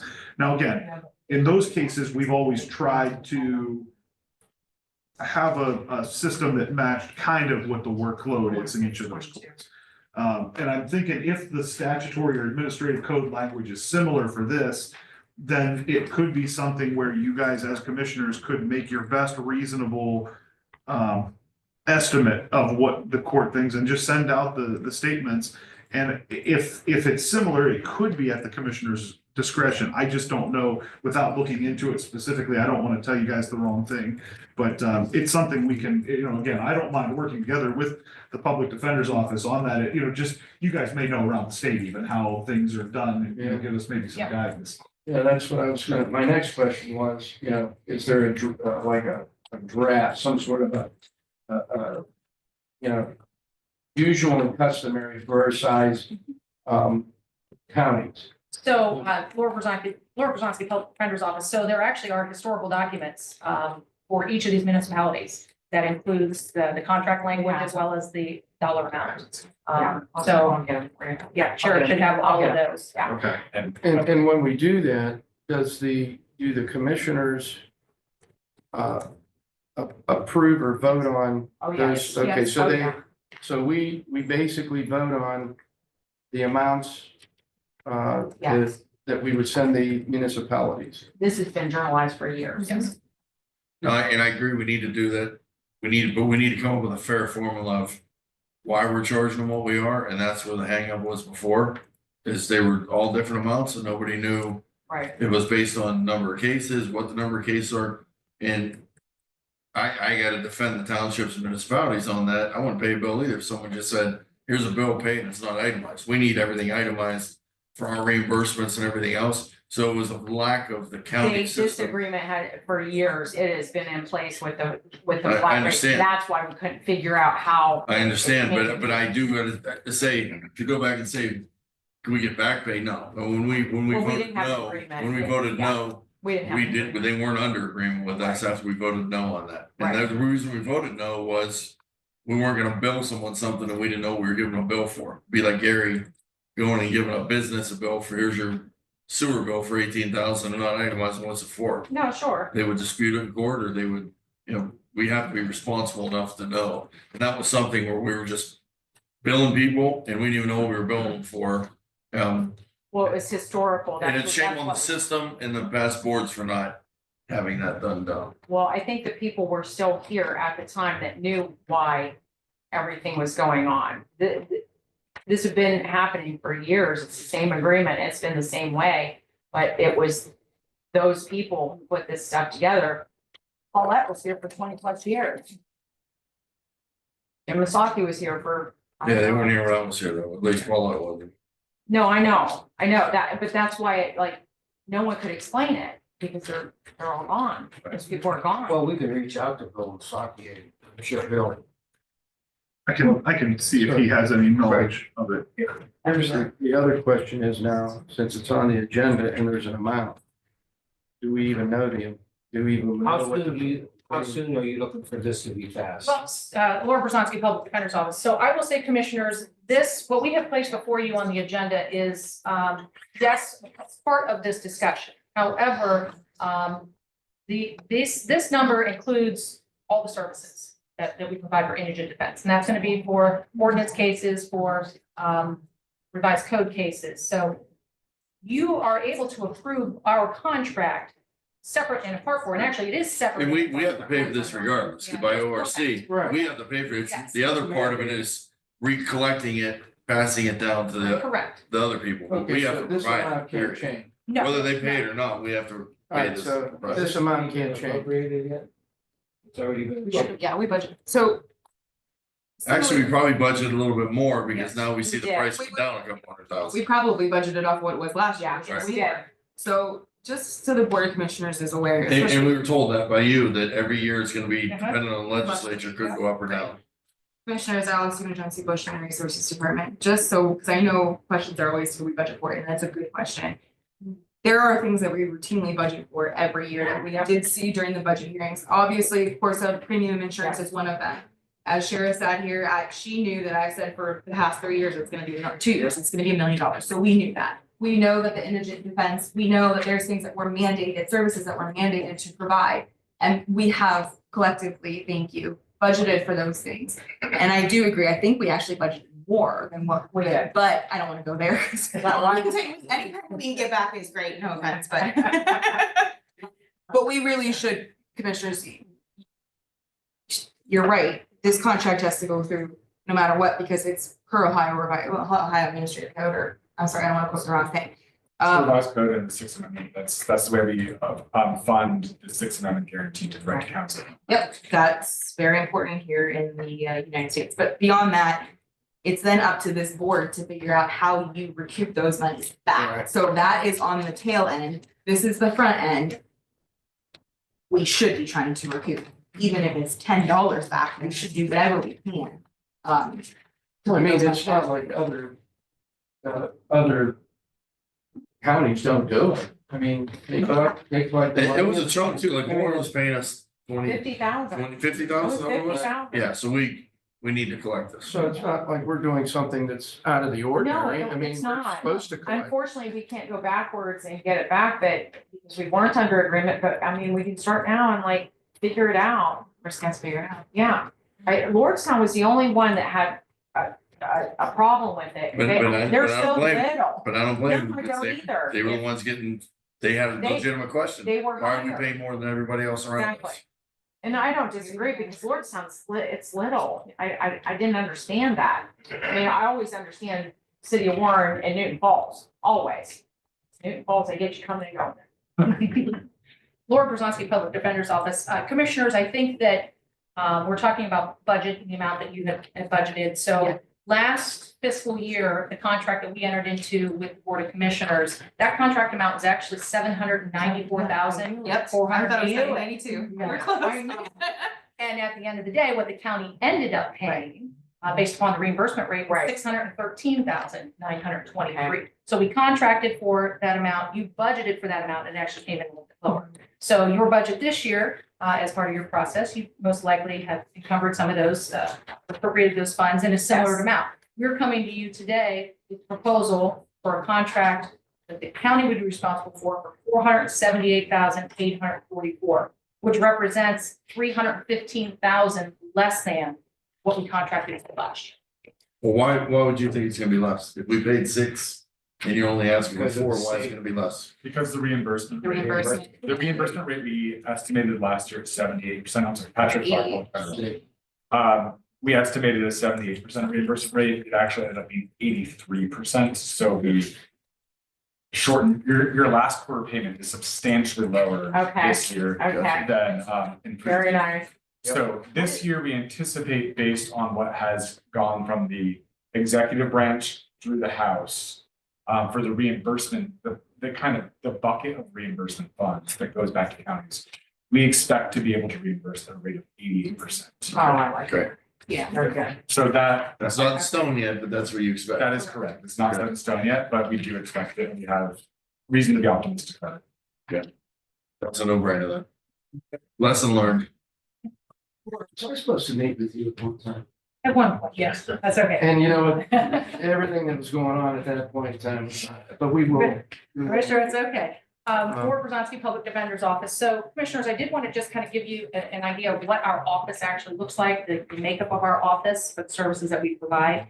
So our office does comprise of 19 staff members. Myself as director, I have 2 supervising attorneys, 8 assistant public defenders, they are full-time, 2 full-time investigators, 6 core support, which does also include Pamela Gant as our program administrator and supervisor. We also have 24 contract attorneys. Those are attorneys who are local attorneys of the private bar that enter into a contract with the state of Ohio to provide indigent defense services. So that is something that is unique to offices or counties who contract with the state. It is not something that's available to county public defenders' offices. It is just something that is available to counties who contract with state public defender's office, that we're able to do these contracts. They are 1099 contractors. We assign those cases and they handle them. They are their own cases to handle. We do cover 6 municipal courts, which is all the municipal courts in the county, juvenile court, as well as common pleas court, all 4 judges across the street. In the municipal court, our office handles 5,525 cases. That is through our office full-time, as well as the contract attorneys, 300 juvenile cases, and 1,200 cases in the common police court. That's going to include felonies as well as community control violations. Who are public defenders here? They're under contract. The contract attorneys? Yeah, like here locally, like if they get one, do we have set ones? We do. in the county? We do. Each of the contract attorneys is contracted for a specific court. So I have, in Newton Falls, there are 2 contract attorneys there. In Niles, there are 2 contract attorneys. In Girard, there are 5 contract attorneys plus a full-time. Warren has 10 contract attorneys. There are 2 full-time attorneys there. Central District has 2 contract attorneys and Eastern District has 2 contract attorneys. And then we also have 2 contract attorneys in the Trumbull County Jail who handle video arraignments with the municipal courts, every municipal court, every day. So this is like when we see on TV, you can't afford an attorney, want to be appointed. Absolutely. Yeah, That's this is exactly what we're paying for. And that's the public pays for. So Commissioners, what we are proposing with our new budget is to maintain most of the services that we have, but because of the additional reimbursement rate that we are anticipating, We are looking to do a modest shift in how our office is structured. So I mentioned that we have 24 contract attorneys currently. What we are proposing is to actually replace 4 of those contract attorneys with 2 full-time public defenders. And we would do that most likely in our municipal courts. And what that's going to do is that's going to allow us a little bit greater control over some of the cases, that we can have better client-centered representation, that we can represent clients in the municipal level when a felony goes filed there. And then we can continue that representation all the way up to across the street, the common police board, and really have that vertical representation and a continuation of services. So we're looking to, again, just kind of shift some of those services to a different bit of the model. We are also looking to add a social worker to our staff. And I'm going to talk a little bit about what we're looking to do. I'm happy to talk about that. I mean, I think there's many reasons why a social worker makes a lot of sense in a public defender office. The reason I want to present to you is an opportunity to actually save costs. For example, first I want to give you some context on who hires social workers in offices across the state of Ohio, so you have some. The counties that have social workers in public defender offices include Franklin County, Cuyahoga County, Delaware County, Franklin County, Hamilton County, Lake County just to our north, Montgomery County, Suffolk County. So this is not just big cities. There's big city social workers. There's rural communities for social workers. There's more suburban places that have social workers. And one of the key reasons is because social workers can connect our clients to necessary services in the community. And let's say, for example, a judge in common police court would like to send somebody to either outpatient drug treatment or to ERCAT. But until there's treatment in place, the judge wants to keep the person incarcerated in jail, which is a somewhat frequent occurrence. The process of finding a outpatient service, a referral to a CBCF, that takes time. And every day that somebody's in jail in Trumbull County, it's about $105.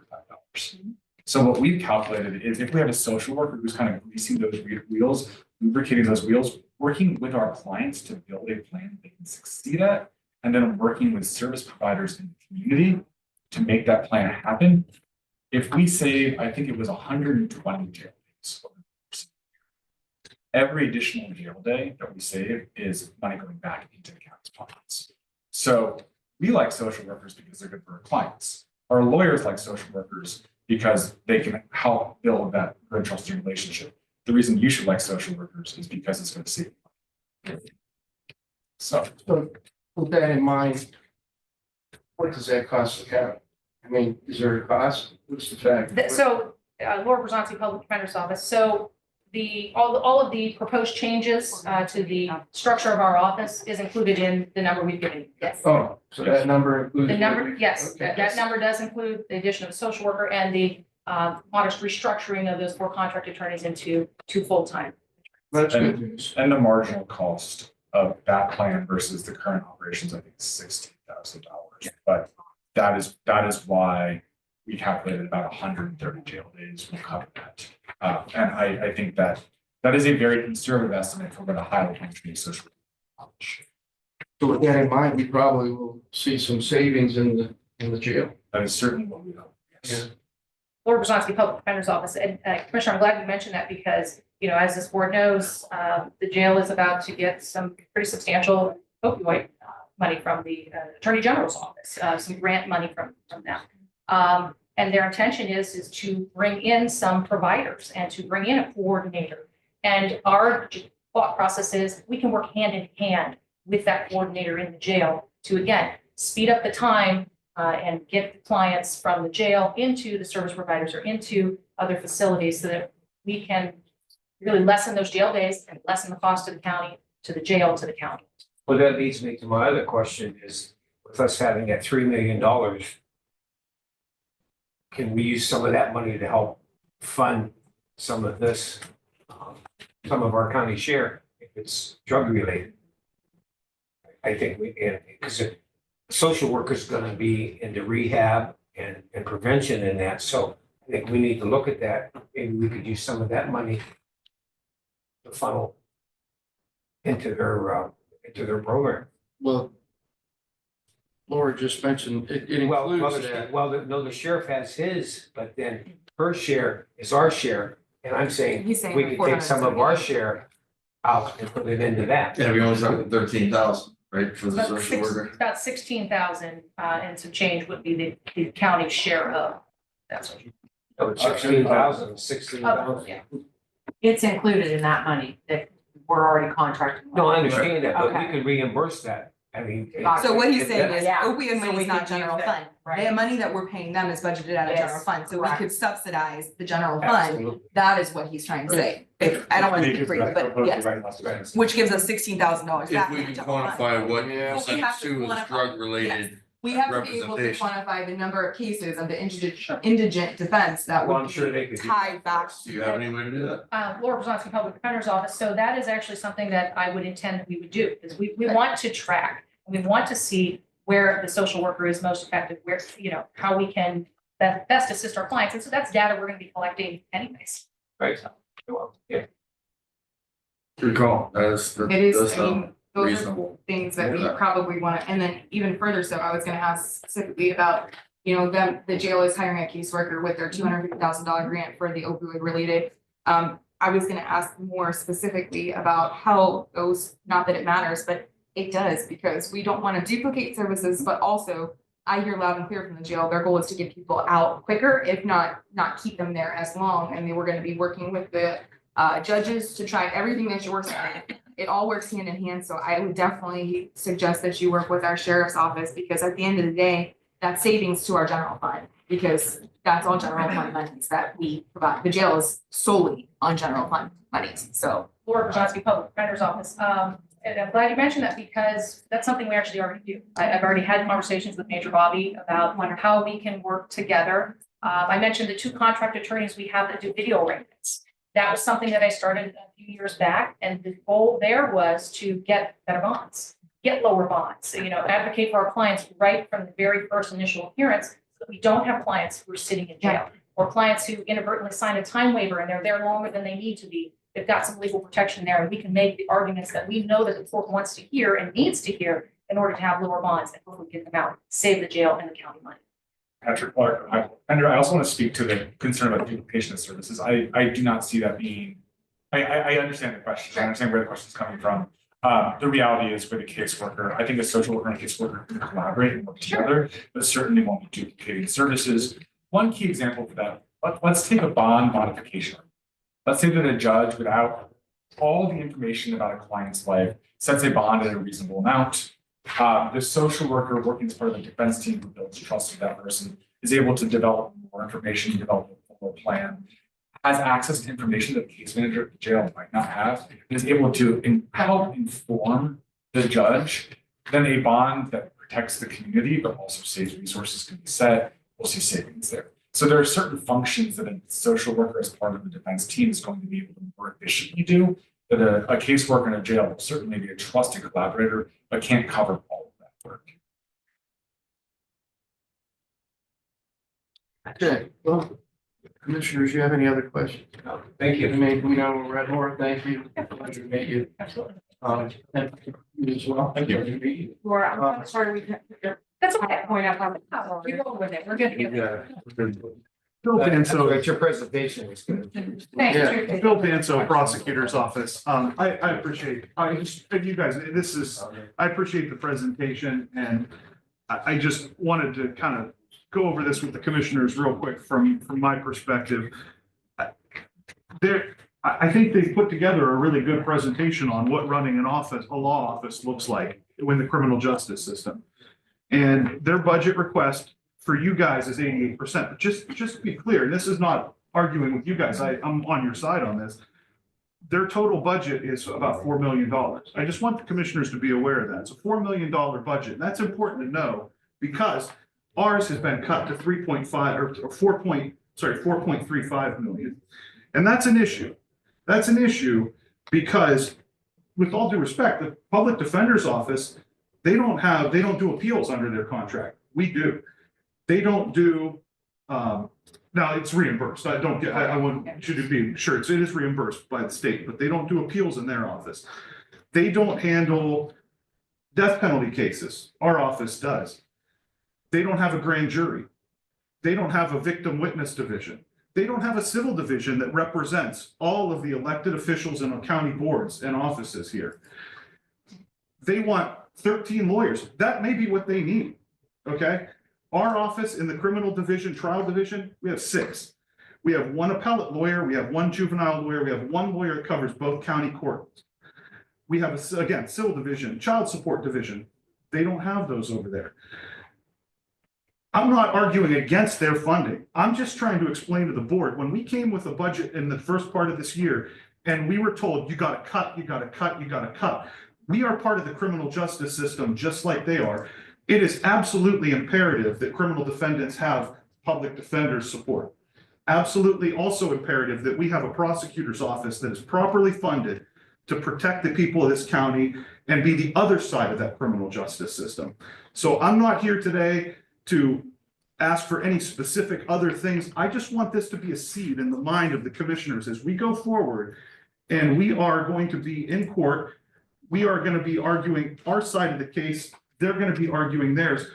We need to be on similar footing. And that's a seed that I just want in your minds as we go forward. We have tried our best to live within the means that we're given. And I understand that ultimately it's 12% that we're talking about. So their dollar figure to the county bottom line is lower. I get that. It doesn't mean that you can ignore the other side of the equation, in my opinion. And again, like I said, I hope you guys understand this. Really, this is not arguing against your budget. I'm just want to point out how this fundamentally works, that, you know, we both have a role to fulfill, and our roles are different in a lot of ways, but we have to still be part of that system.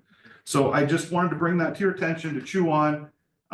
You know, I'm happy to discuss anything what that means to our county and our office long-term, but I just want to put that in there that, you know, it is something that you guys, I think, should keep in your minds as we move along. How are you operating currently? On very, very limited resources, I will say. Well, we did mention, the commissioners did talk about revisiting the budget and looking over, you know, all the departments moving forward, because it's necessary every probably 3 months or max 4 months to get together and look at these numbers and see what, you know, what the departments are doing or how they're functioning. And I can feel your, you know, your heart. And I understand, yes, we look at that type of a budget and what it takes to run the prosecutor's office. I don't think any of the commissioners here want to, speaking on behalf of the commissioners, none of us want to have to cut deep as we had to cut, but we do have to work on this moving forward. And I think the commissioner is going to have to look at options down the road. We've been mentioning to fund our general and to bring more monies in to be able to fund our department. Well, I appreciate it. And again, I'm not here to make any. No, I know you're not, specific request at this point. but I it just was an want you to be- opportunity. Yeah. To look at this and then for us to, like you had mentioned, you mentioned chew on it, but, you know, we definitely don't have we have a thankless job here. But, Right, and you I know, wish to God the state would reimburse us 88% of your budget. You'd be in a different world too. I would happily sponsor that legislation to, We all would. Yeah. Yeah, I would, and if that would be the. case you are where they right. would There's a fund- disparity in that, but the ORC pays for the Yeah. defense and not for And prosecution. again, we So we understand gotta live that. within that. And we understand that. We understand that it is absolutely a necessity to have good criminal defense. And that's why I say I would never want to attack their budget, because it's important for them to be able to properly do their job. But it's important for us as well. That's all. It was just, putting out what it takes to In all run this fairness, department. You haven't cut any services yet. We've tried our hardest to not cut Yeah, I mean, services. so, And I so at just. this point in time, we're still at. We 47. are, well, we're down one with the retirement that we haven't been able to replace. So we are still, but I just want to say, and again, I'm not, it's hard because I don't want to make sure, I want to make sure I'm not criticizing, I'm not. You know, there are times where, you know, we have one of our attorneys in court and there's 2 public defenders on a case. And, you know, it's a lot better if you can to work as a team. you know, you're gonna bounce ideas off of each other. You're gonna divide the work. You're gonna be able to do those things. So no, we haven't cut services. We're trying our hardest not to cut services. But there comes a point where you either cut services or you simply aren't as efficient. And I think that's where we're running into here. So again, I don't have all the answers for you. I wish I did. I think the answer is to have the state to reimburse our office 88% of our criminal division as well. I'm totally in Did you get support. that done? I support that fully. For Brzezowski Public Defender's Office, yeah, I think we're not in a position that, you know, we'll comment on the prosecutor's budget, but I will say that it's apples to oranges in a sense that absolutely, Bill's right that there are some services that they provide, civil, for example, that we don't. However, there are services that we provide that their office doesn't. You know, we do 5,500 plus municipal court cases that they don't do. There are some with the county courts there are, but the vast majority, our office is doing that. And that's a high number of cases that we do. So we've always had a great relationship with the prosecutor's office and appreciate that. But I think it is sort of, again, an apples to orange thing. But the bottom line is contracting with our office, with the Office of the Ohio Public Defender, it's going to eliminate inefficiencies. It's going to create greater economic certainty, and that's going to allow you guys to have increased accuracy in budget.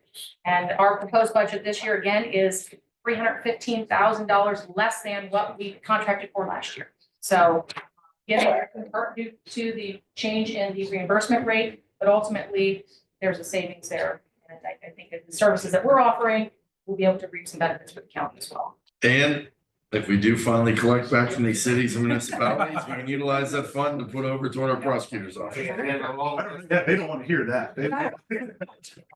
Wisconsin Public Defender's Office, to the extent that we're able to assist with that, we certainly. And how much did we over budget that we're not gonna need already?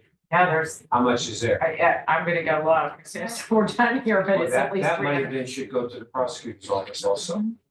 Well, when we have, you know, and. Bill, showing a little passion, getting some results. But Commissioner, No, the money's there. why don't no, we- I understand that. Well, that money, yeah, but then there's other departments too. So, you know, it's, we could discuss it, Well, but yeah, I so don't we're want Your to. turn. we're talking law enforcement money going a lot. I know what you're talking about. It's court type money's going to court. I'm gonna go. Proceeding. Yeah, find out. I'll get it back. Okay. All right. Anything else? We'll beat this thing up. But either way. Thank you very much. Appreciate Thank it. you very much. Thank you, Laura. Okay. Thank you, Laura. You're welcome. You're always so helpful. You really are. I appreciate that. Julie, did you Do we have need some something? cold water or anything cool down a little bit? You good? I I don't worry about that. See, I don't have to fight with these guys. So I don't- First time in 3 years. It's all right. Get some. You're a little flush. You know, Isn't that what we want? People advocating for their that's the departments? passion. That was a very valid point. That's right. You went to the gym tonight. You already got at it. My old man. Yes. That just means he's been in the civil division. Hey, you get back on. Sorry, you can't really read this. Julie Green, Trumbull County Planning. I can read it. I wanted to go over this with the commissioners before we place it on the agenda next week. We have to place it on the agenda next week for your approval to meet our deadlines for public hearings and submitting the grant in June. And so this is for the PY 2025 CDBG allocation program. Next week I'll be out of state, so I can't. But we are set to receive $632,000. And you can see the rankings that we use historically, and these are based off of, as I mentioned in previous meetings, feedback from the state of Ohio Department of Development. They require that we have a ranking system, so we submitted this to them years ago. Really, nothing has changed in the interim, and so you can see from these rankings how the projects fall. There's a couple things that I need to explain. We are limited to 3 projects, except for if the allocation is used as leverage for a competitive grant. And I mentioned that the city of Girard is applying for a neighborhood revitalization grant. We are working closely with their KO Consulting to complete and submit that grant, we will still be the fiscal agent for that funding. If it is awarded, it's a competitive grant in the amount of $750,000. And so, the two projects ranked 1 and 3 would be part of that grant. So technically, those don't count as a project. So we would be able to pay for at least 3 more projects. So the one ranked number 2 was for transportation submitted by the Michael Salamone, $75,000. Ranked number 4 is the Warren Township Community Family Outreach Complex Kitchen. Ranked number 5 is the Crane Drive Sanitary Sewer Project. And then ranked number 6 is the demolition program. Although I did just read something today, the state continually updates their rules and regulations, and I still need clarification on this, but what I read today indicates that perhaps if you have more than one demolition, they count that as more than one project. So I know that Weathersfield submitted 7 demolitions for their project, and I still have to wait to hear back on that, on whether or not that counts as one project or 7 projects. And then ranked number 7 is the Donley Road project, and then 8 was the Howland Township project. All of these are eligible activities under this grant program. And you can see what metrics we use to rank them. As I mentioned before, it's completely up to the commissioners. You can select whatever projects you want to submit. They're All right, not, so I don't, Gerard's out. We can take that off, right? no. I would not recommend that you do that unless you want to forego the $750,000. So we're applying for a $750,000 competitive grant. If you don't put any allocation money in that, Right. you don't get that grant. Where does the Gary Newbrow signature engineer, where's the $750,000 coming from? It's the neighborhood revitalization grant. It's a Okay. competitive grant. It's called a set aside All grant. right, it's not coming out of the ARP. No, Okay. it's another grant. So why did you say ignore the 1 and the 3 on there? No, the 1 and the 3 don't count as a project. So it doesn't count towards the total number of projects. So for the allocation program, and I'm sorry, it is a complicated program.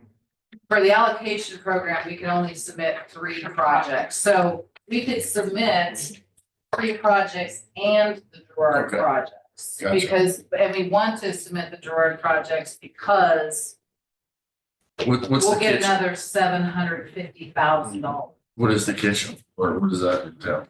I don't know. I haven't looked at it, but Which Emma, GC stand that's for? the Gerard Multi-Gen Center. We put a roof on it. We've given them money for the senior center Right. and we want the kitchen. Well, again, this is part of the neighborhood revitalization program. So they look at these projects as a whole. Okay. When you apply for these grants, they want you to give them a project. Are there any other cities applying for that same grant that Gerard's competing against in our county? No, we're the applicant. Trumbull County's the applicant. Okay, but so there's no one else No. applying for that grant, that's $750. No, the last one we received was in Brookfield Township. We spent over $1 million in Brookfield Township through the neighborhood revitalization grant. Gotcha. So, it's my understanding that if those are just used as leverage points for the neighborhood revitalization grant, then they don't count towards the number of projects. With that being said, you could fund the transit, the community family outreach complex, and then a portion of either the other 3. Why would we put any more money toward transit? when We already have transit money appropriated and Mike hasn't run short on what he needs. I'm just providing you with the list, that's up to you. And my recommendation is to make sure that you leverage a competitive grant, the rest is on the table. So who compiled this list? I did. Oh, so this is all the needs in the county then, just what you have This is here? what we asked, so this is what we received, it's not all the needs, we also do a CDIS list. We ask people to submit applications, Commissioner, and we have public hearings, we send out public notices, we send them in writing and via email. this is what we received back. These are the only ones that we receive back. Right, and you have to meet certain criteria also. You have to be located in a low and moderate income neighborhood, or you have to have a direct benefit, which is what Michael Salamoni's application falls under, which is what the Gerard Multi-Gen falls under. You see where it says 100%. That's because it serves seniors and his seniors and disabled. The rest are all located in low and moderate income neighborhoods. So it has to meet a national objective there to be eligible. Well, I think that just clarifies it a lot. Okay, Yeah, good. yeah. Can you go over what these 6 are? I mean, are you asking us to pick the top 3 that we want to do? I am presenting them to you and we will give you a recommendation next week. I would recommend, like I said, to fund at least the Gerard ones because we are applying for a competitive grant, the amount of $750,000. If we do not fund the Gerard projects, we're not gonna get that $750,000 grant. Okay. So like I said, if that doesn't, if that sounds fine to me if we got 3 others in addition to that. Right, so the other 3, and that's up to you with the, if you choose not to fund transit, again, that's up to you. That's under your authority, under your own offices. So I don't know if you wanted to discuss it further with Michael Salamoni, he can maybe give you some more information. Item number 4 is the Community Family Outreach Complex Kitchen. That was something that was denied for funding under ARP. That was the recall. church kitchen that we denied. Yeah, we already denied that thing for the same reason of being inside of one group instead of a church that already got a parking lot and already got a, I believe 250,000 or so it was, but through the health department combined thing. And we said the kitchen really didn't, was an add-on with that. Mike's, this West Bollandale neighborhood plan, what's that? It's ranked number 8, and it's a plan submitted by Howland Township, and they're just looking to do some planning for the West Bollandale neighborhood. All right, Mesopotamia, County Engineer, Donnelly Road. Gary Schaefer's here, he can talk about it. And Gary Schaefer, Trumbull County Engineer's Office, County Line Donnelly Road. We did the east end 7-8 years ago, I believe, through CDBG. Did a nice upgrade of that road, full depth reclamation, resurfacing, some drainage improvements. We want to continue that same thing, go on west of 534 there to the service. And this is a meeting, I took that meeting last year, the Amish community invited me up and we I got believe Mr. so. Smith involved with it because they said the condition of the road was affecting. There's several Horrible. businesses along there, dozens and dozens of families along that road, yeah, and it's. Well, a the worse big thing road. too is their trucks that were leaving the furniture stores were having problems not in getting their furniture to New York and all these places they were selling it. Was the first mile leaving the shop, coming on Donnelly Road. They were getting, the semis were getting beat up so bad because the condition of the road was Yeah, and there's a not lot that. of horizontal and vertical curves there. It's pretty hilly through that area. And it's our top priority in Mesopotamia. Yeah, and they took me for a ride on it. It beat me up like no other road in the county. And we'll take it today. After the bad winter we had, it'll be even worse. This was bad. So that was something I had that meeting and invited Mr. Smith up there to look at it. And I think he agreed. That's probably. Yeah, how so we this put it thing- on our radar and the new administration came in and agreed that that's the one we want to address first. We got some other priorities up there, but that's number 1. So why is it ranked 7th then? Green Drive. here. Why is it ranked 7th then? Well, probably because it's not many people or it doesn't affect seniors, veterans, in kind, these other ranking things that are in here. Yeah, the variables are listed, Commissioner. And again, this is Trumbull County Commissioner's allocation. As long as it is an eligible activity, the state is not going to dispute how you chose these. We have to rank them based on, based on past monitoring, but they're all eligible activities. And I'd say looking at the price too, if we can get a $250,000 thing for Mesco over a $20,000 thing for Allen. That's much more advantageous to us as a county to get the big money in from the state that we could bring in. It would make sense. We don't want to pick a bunch of little ones, I wouldn't think. Oh, I agree. But I'm just wondering why Farmington didn't submit some, because I've heard from residents up there that some of the mills up there are tearing up their roads bad too. Farmington Township? Yeah, Gary Schaefer, Trumbull County Engineers. No. They're not an LMI community. So Mesopotamia, any road that we want to resurface would be eligible just based on being in that block group.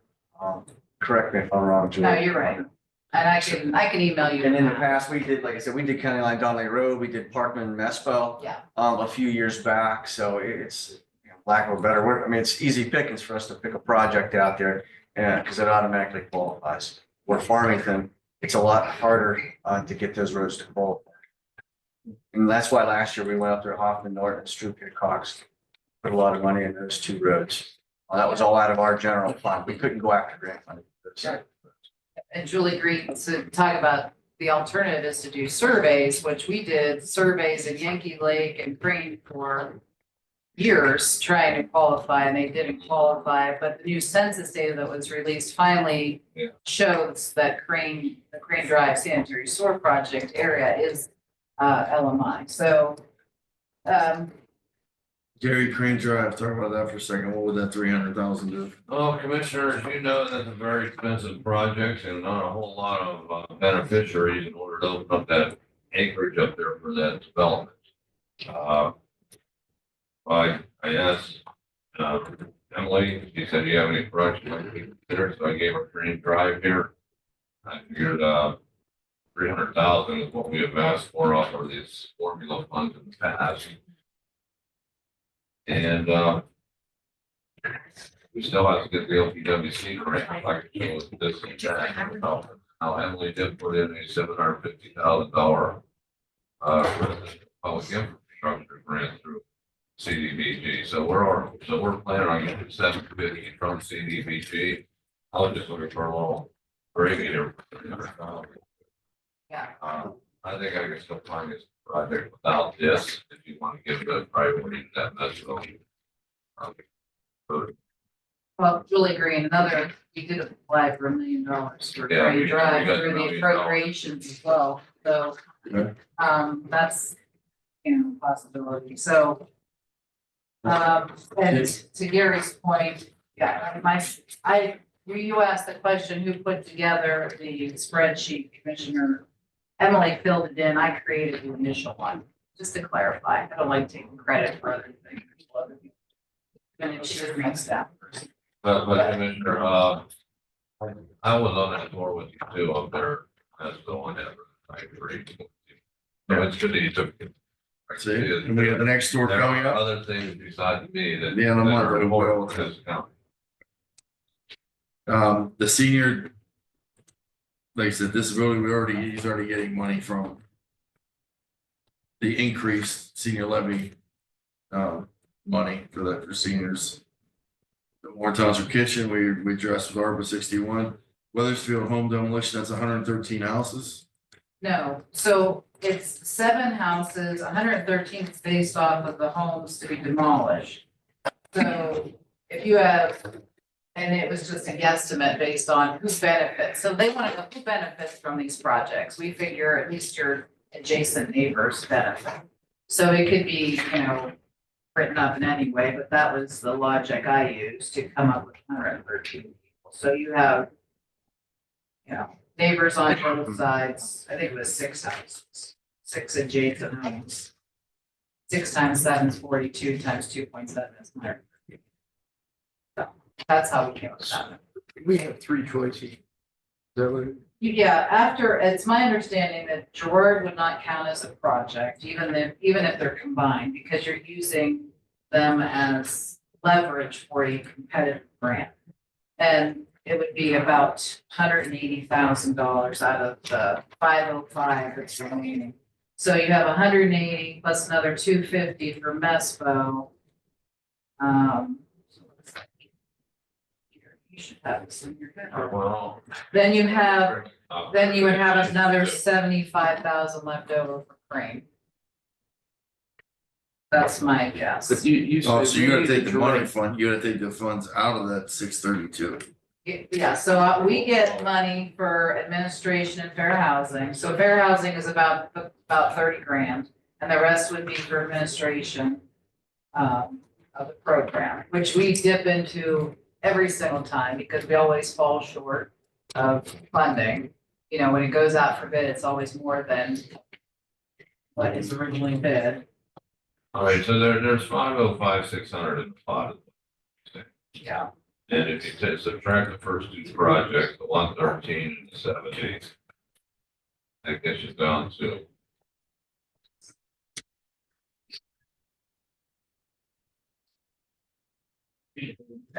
About 450. There's no about in engineering. No. I mean, we'll make That it gets you down exact. to 321. 454. So then you take out the Metro Road.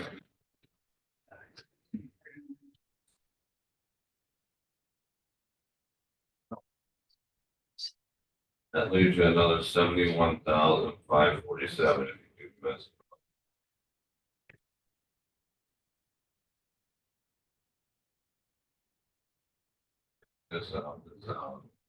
Can we do the Gerard fire without the Gerard kitchen?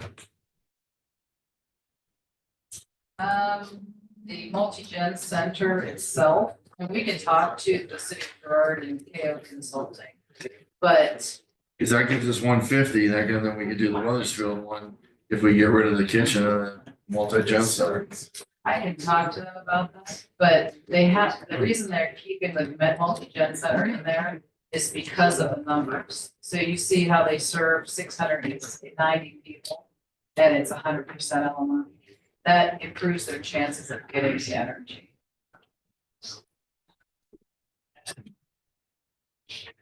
It's all very competitive. They used to give us more money every year, then they made it these competitive, which we do get we do get a lot. But at the same time, it does make it more challenging. So that leads me to the next point. If we are not funded for the NRG, which I've applied for, I don't know.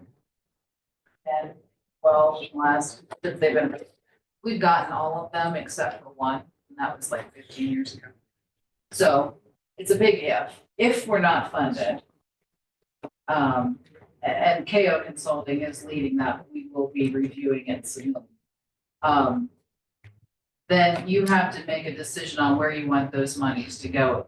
Do you want them to stay with the Gerard fire hydrant replacement project, or do you want them to be moved into a completely different project? Well, we don't have to make that today, do we? It has to be done next week and I won't be here.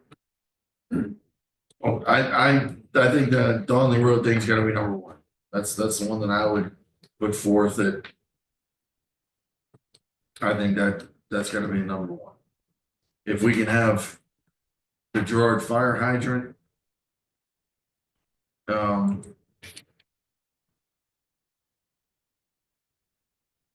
And then I would say the demolition Yeah, would but be. if it's gotta be done next week, then we can find out about that, then we can discuss it next Tuesday and have it going for next Wednesday. Yeah, this is a kind of a lot to looking at right now. But I agree with you, I think Donley Road's number one. Let's find out if we can separate the Gerard kitchen from the fire hydrant. Yeah, and then Without we'll go from affecting that it. next Tuesday. Yeah. But I don't, I won't be here. Well, Nick will So be you here, guys right? can discuss it. Yeah, somebody will be here. I mean, But we have a pretty good idea what we want to do. It was a nice chart. Yeah. I mean, thank you. This You're explains a welcome. lot. But for Weathersfield, like I said, I just read today a new section that says that they count each demolition as a separate project, which is, I think is ridiculous. But I have to get clarification on that also. They release a 400-page consolidated plan, and if you don't read every single page, you're missing out on something. All right, but they all still qualify. They all qualify. And Well, what you're talking about there just changes the score here. But the commissioners can just take No. their, it doesn't change the score. I'm saying we are limited to 3 projects. oh, you're saying they make it, so, So that might be 6 individual projects and Yeah. not one project with 6 Correct. homes. We might be able to, you might be able to just well, pull the, out one demolition. Yeah, we're not gonna do that. well, demolition would not be wise use of this money. No. But I don't know if that's the case or not. I have to get clarification. But Okay, get us an answer on that, get us an answer on the kitchen.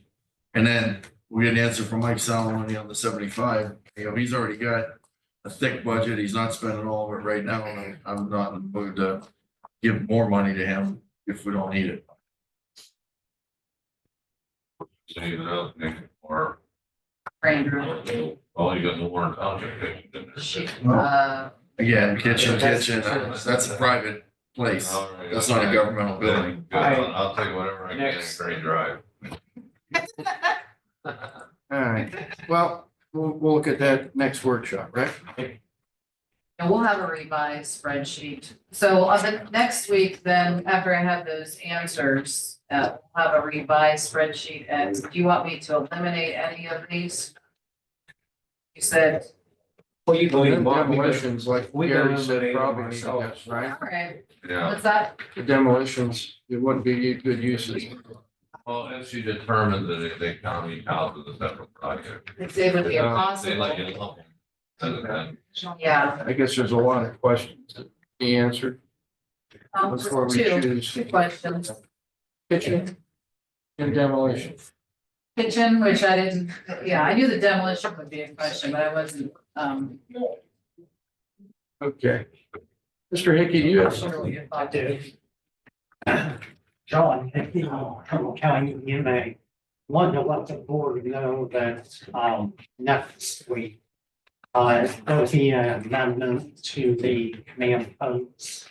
What we're doing, normally, the bid that we got, that was for me to go pick up in Wisconsin, drive it back home.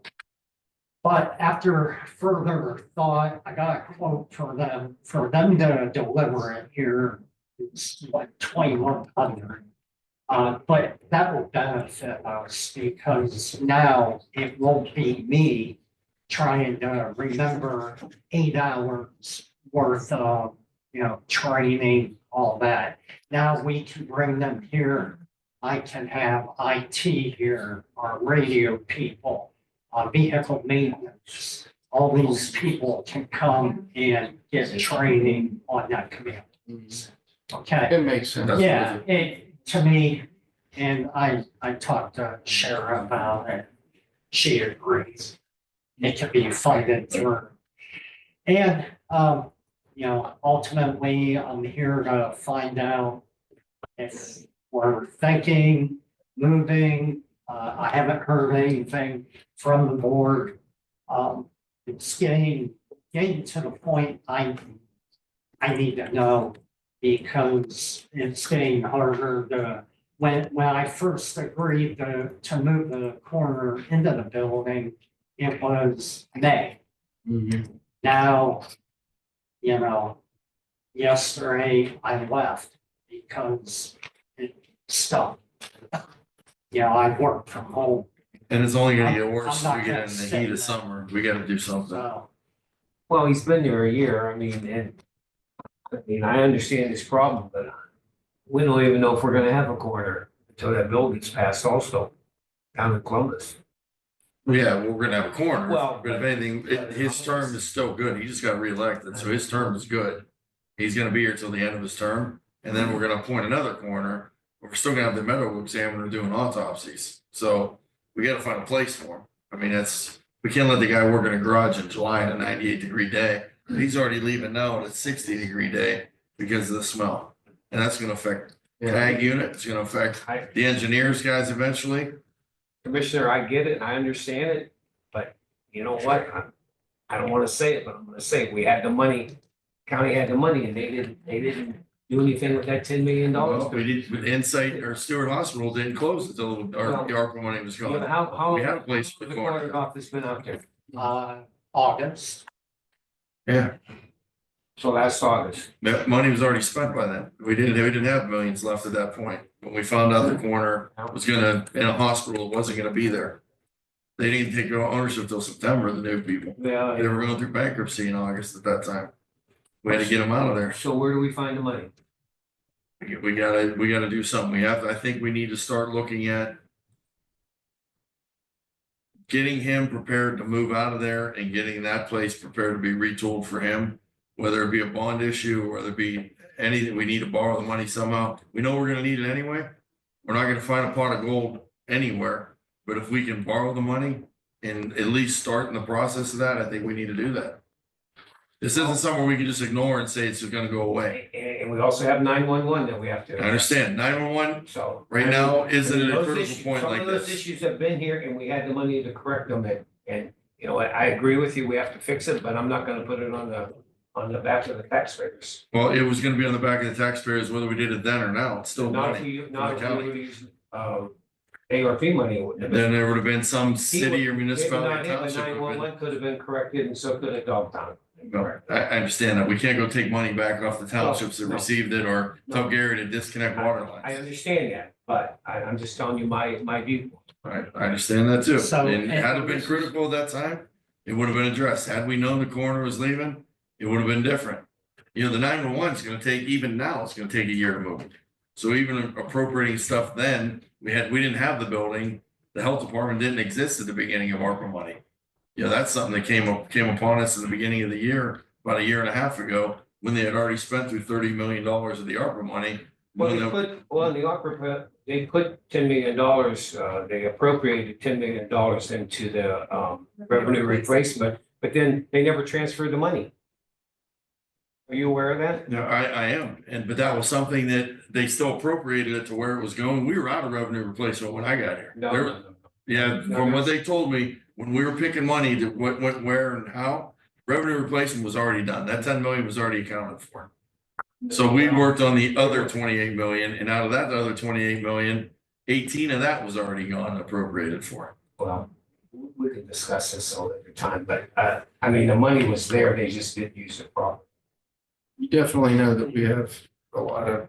And I think the county's gonna have a finding because they appropriated, you know, to put $10 million over here and they didn't put it there. And the prosecutor's office is well aware of it. I can assure you that was all done before me. We Oh, never yeah, had an and issue. it was, yeah, I agree, Right. I agree, but it should have been put there. Yeah.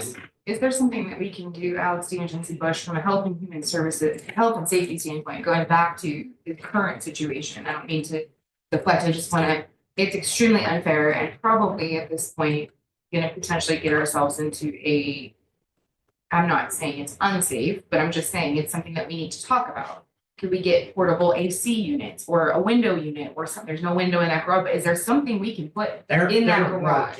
they're working on that. Okay, temporarily, you know, I Well, mean, And that's a discussion between maintenance and the court. yeah, At the end of the day, too, we have a $500,000 vehicle coming here quickly. right, where's it gonna go? I got I'm you. not putting it in my garage. Well, I, Well, I thought we asked the county engineer if we could. Yeah, we're willing, to- we do have space. If you wanna set up a I'm meeting, Not aware. he wasn't here, you weren't here No, that was last. I never heard that. Yeah, we asked last week or two. The yeah. Portland, Where? the it'd be Portland, Portland, John, Okay. yeah. So if you wanna get all the me, or just Ken Stassen, if you know Okay. Kenny, just call Kenny, he'll meet you out there. that's Got very a couple helpful. I mean, spots. Bottom line is, we gotta make a decision. Are we intent on moving them to Bezetta Fire Department and utilizing that as a corner and then finding a way? We gotta make that decision at least. Yeah, and I guess that's all I'm looking for. Again, I'm happy, I'm content where I'm at. But you'll have to find a home for the corner. Either way. Well, I think we need to know what's the best cost effective route, and I'm not sure we know that yet, do we? I mean, but it makes sense that moving them to a building we already own, that we gotta maintain and either let it rot or get rid of it or do something with it. It's probably the most responsible Do thing. we know how much it's gonna cost for renovation out there? No, I'm waiting for the board to allow me to get Baker Bednar or whoever in there to.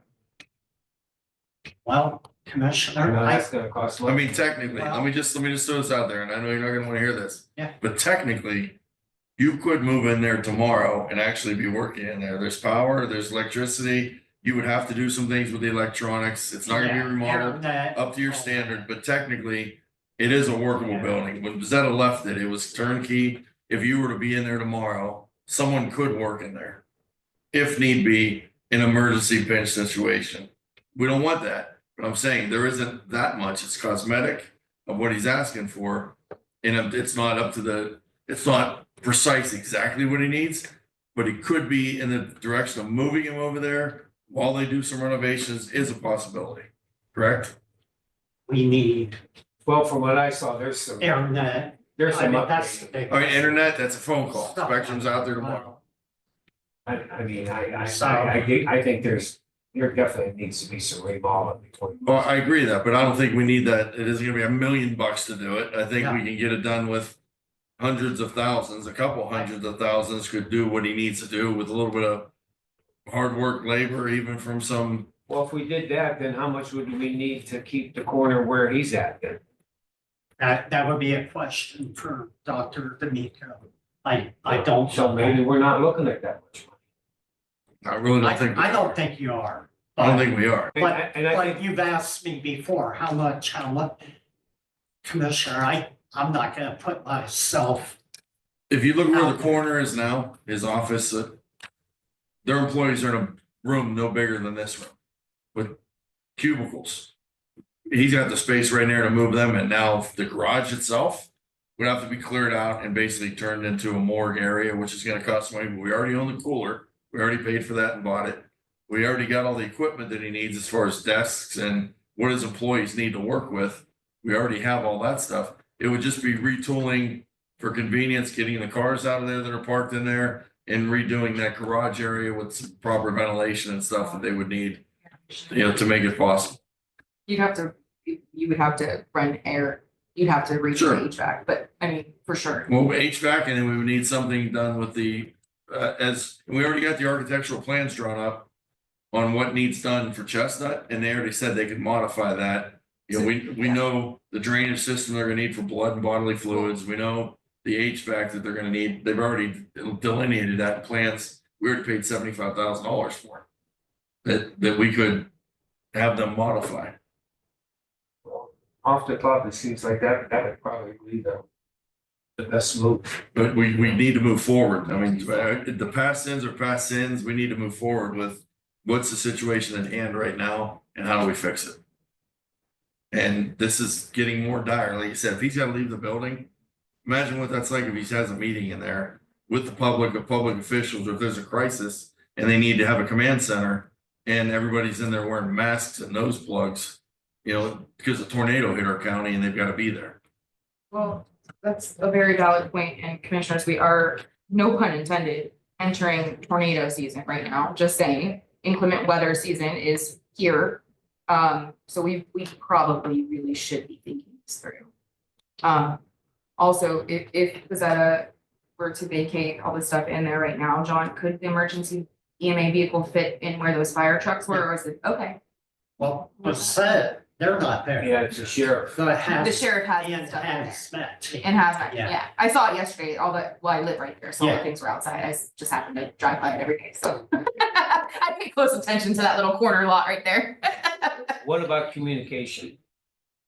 What would need to be done? That's the IT, yeah. We would definitely, John Hickey, Trumbull County, On Lakeshore Drive. I've already had IT out there I think to there's kind couple of tell me what I need there for internet, server, radios. We already have the antenna there. We have to run some new coax for, the radios that we have. Here's the kicker here. We had till the end of the year to appropriate the ARPA funds. We gave him $1 million for a command vehicle. He came in at 600,000, Right. and we can't use the other 400,000. If we could have done the grant correctly then and known, we'd have done 600,000 for a command vehicle and 400,000 to move EMA to there, and it would have been legal. It would have been legal, no problem at all. We could have had this extra money. Well, He'd have his fire department remodeled and a place to go. We get this 400,000 now, it's in limbo, that we can still appropriate to ARPA funds, but not to what we need to do with him because it's beyond the deadline. So Commissioners, Bill Danzo, Prosecutor's Office. I am far from the ARPA expert. That's why you guys have Tanya Rogers. But I would say I think this may be a discussion that somebody should have with her. And the reason I say that is because as you're saying, the restriction on those ARPA funds was they had to be allocated essentially, I'll use that word, allocated by the end of the year, okay? But anything that was kind of on by the end of last year may be able to be somehow eligible for those funds, depending on the various, whether it's the revenue replacement or the other pot of money.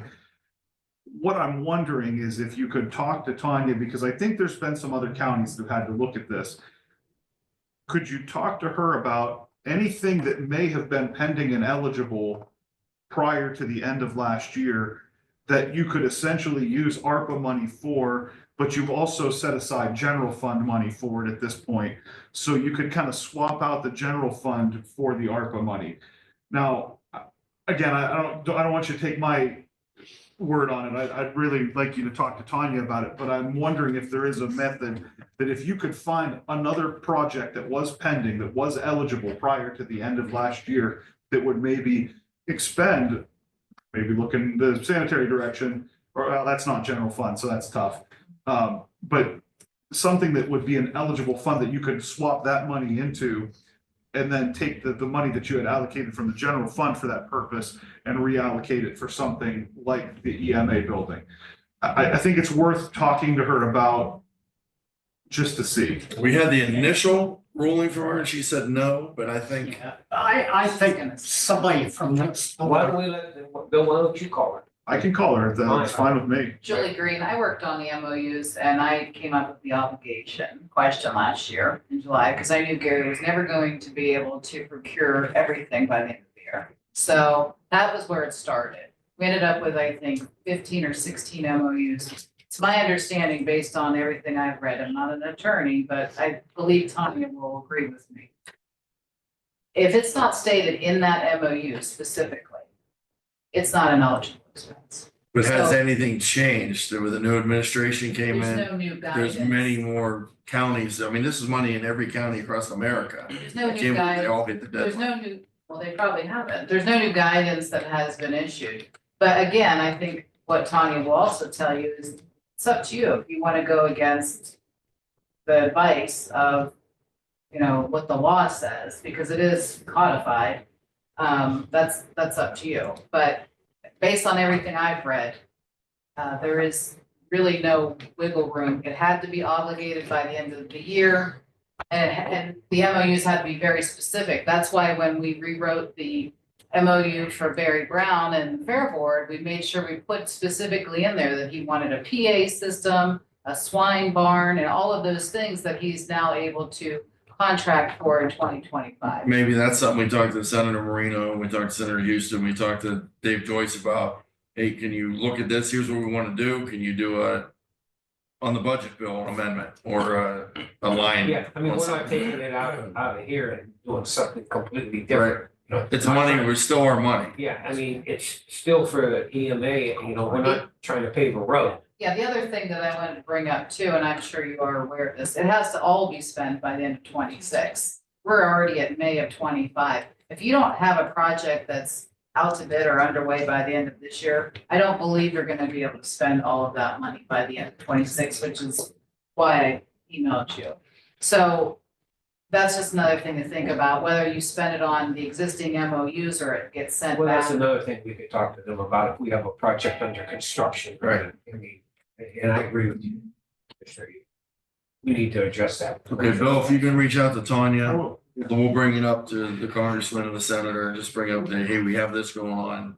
Can you do some inquiries? And I can start out with Arian and Beth, their aides, and say, here's what we're looking at. Can you do some digging? Are there any exemptions? Are there any, there's gotta be a ARPA guru somewhere in the federal government if he hasn't been fired. And that will say, hey, this county did this modified for this. I believe in Tanya's opinion, she's acted on the rule she has, but there's always. Well, and I will tell you, the last time I talked to Tanya, Bill Danso, prosecutor's office, last time I talked to Tanya, there is still hope that perhaps there will be some updated guidance on this, but right now it's hope. That's all we have, and that's not, we don't want to pin all of everything that we're doing on hope at this point. We gotta, It was passed in 2021, the American Rescue Plan Act. It's a law. And so in order for that to change, they have to, like you said, go through congressional whatever to make those changes. That has not been updated since last year.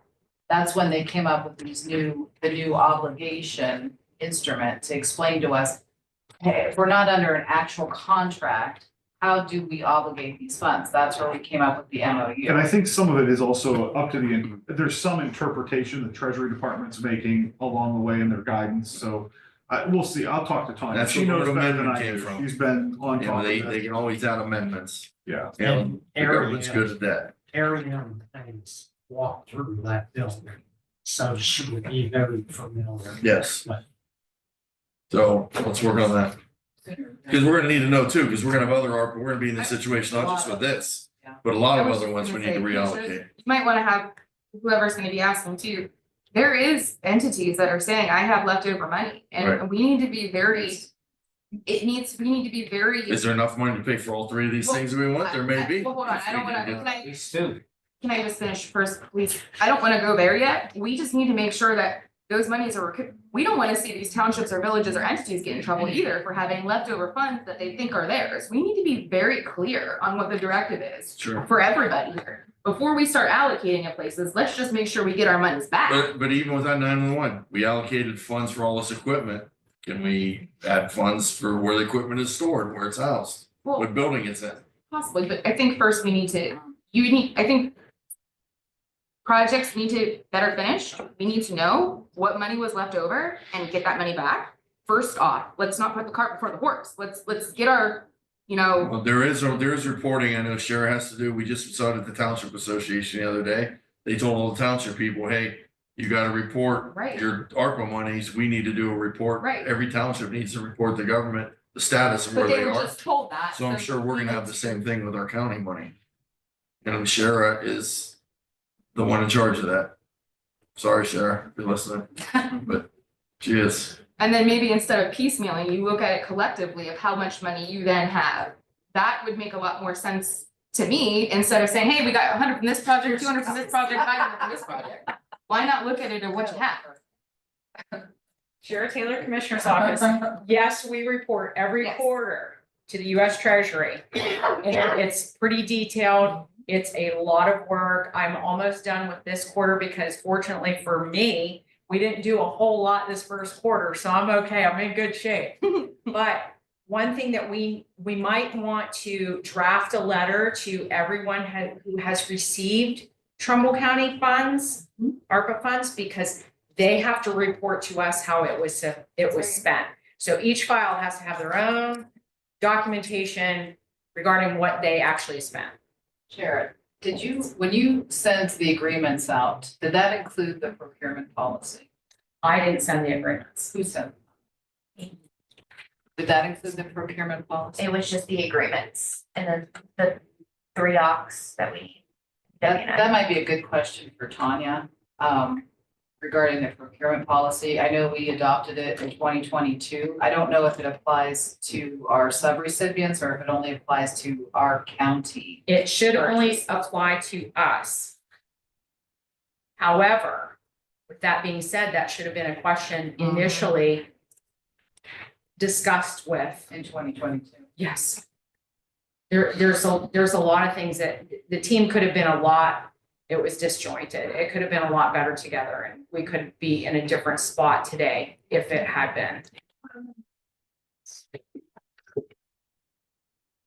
It is what it is. We just gotta make do. And I don't disagree with Denny in that I'm hoping that we can reapply some of those funds to approvable projects.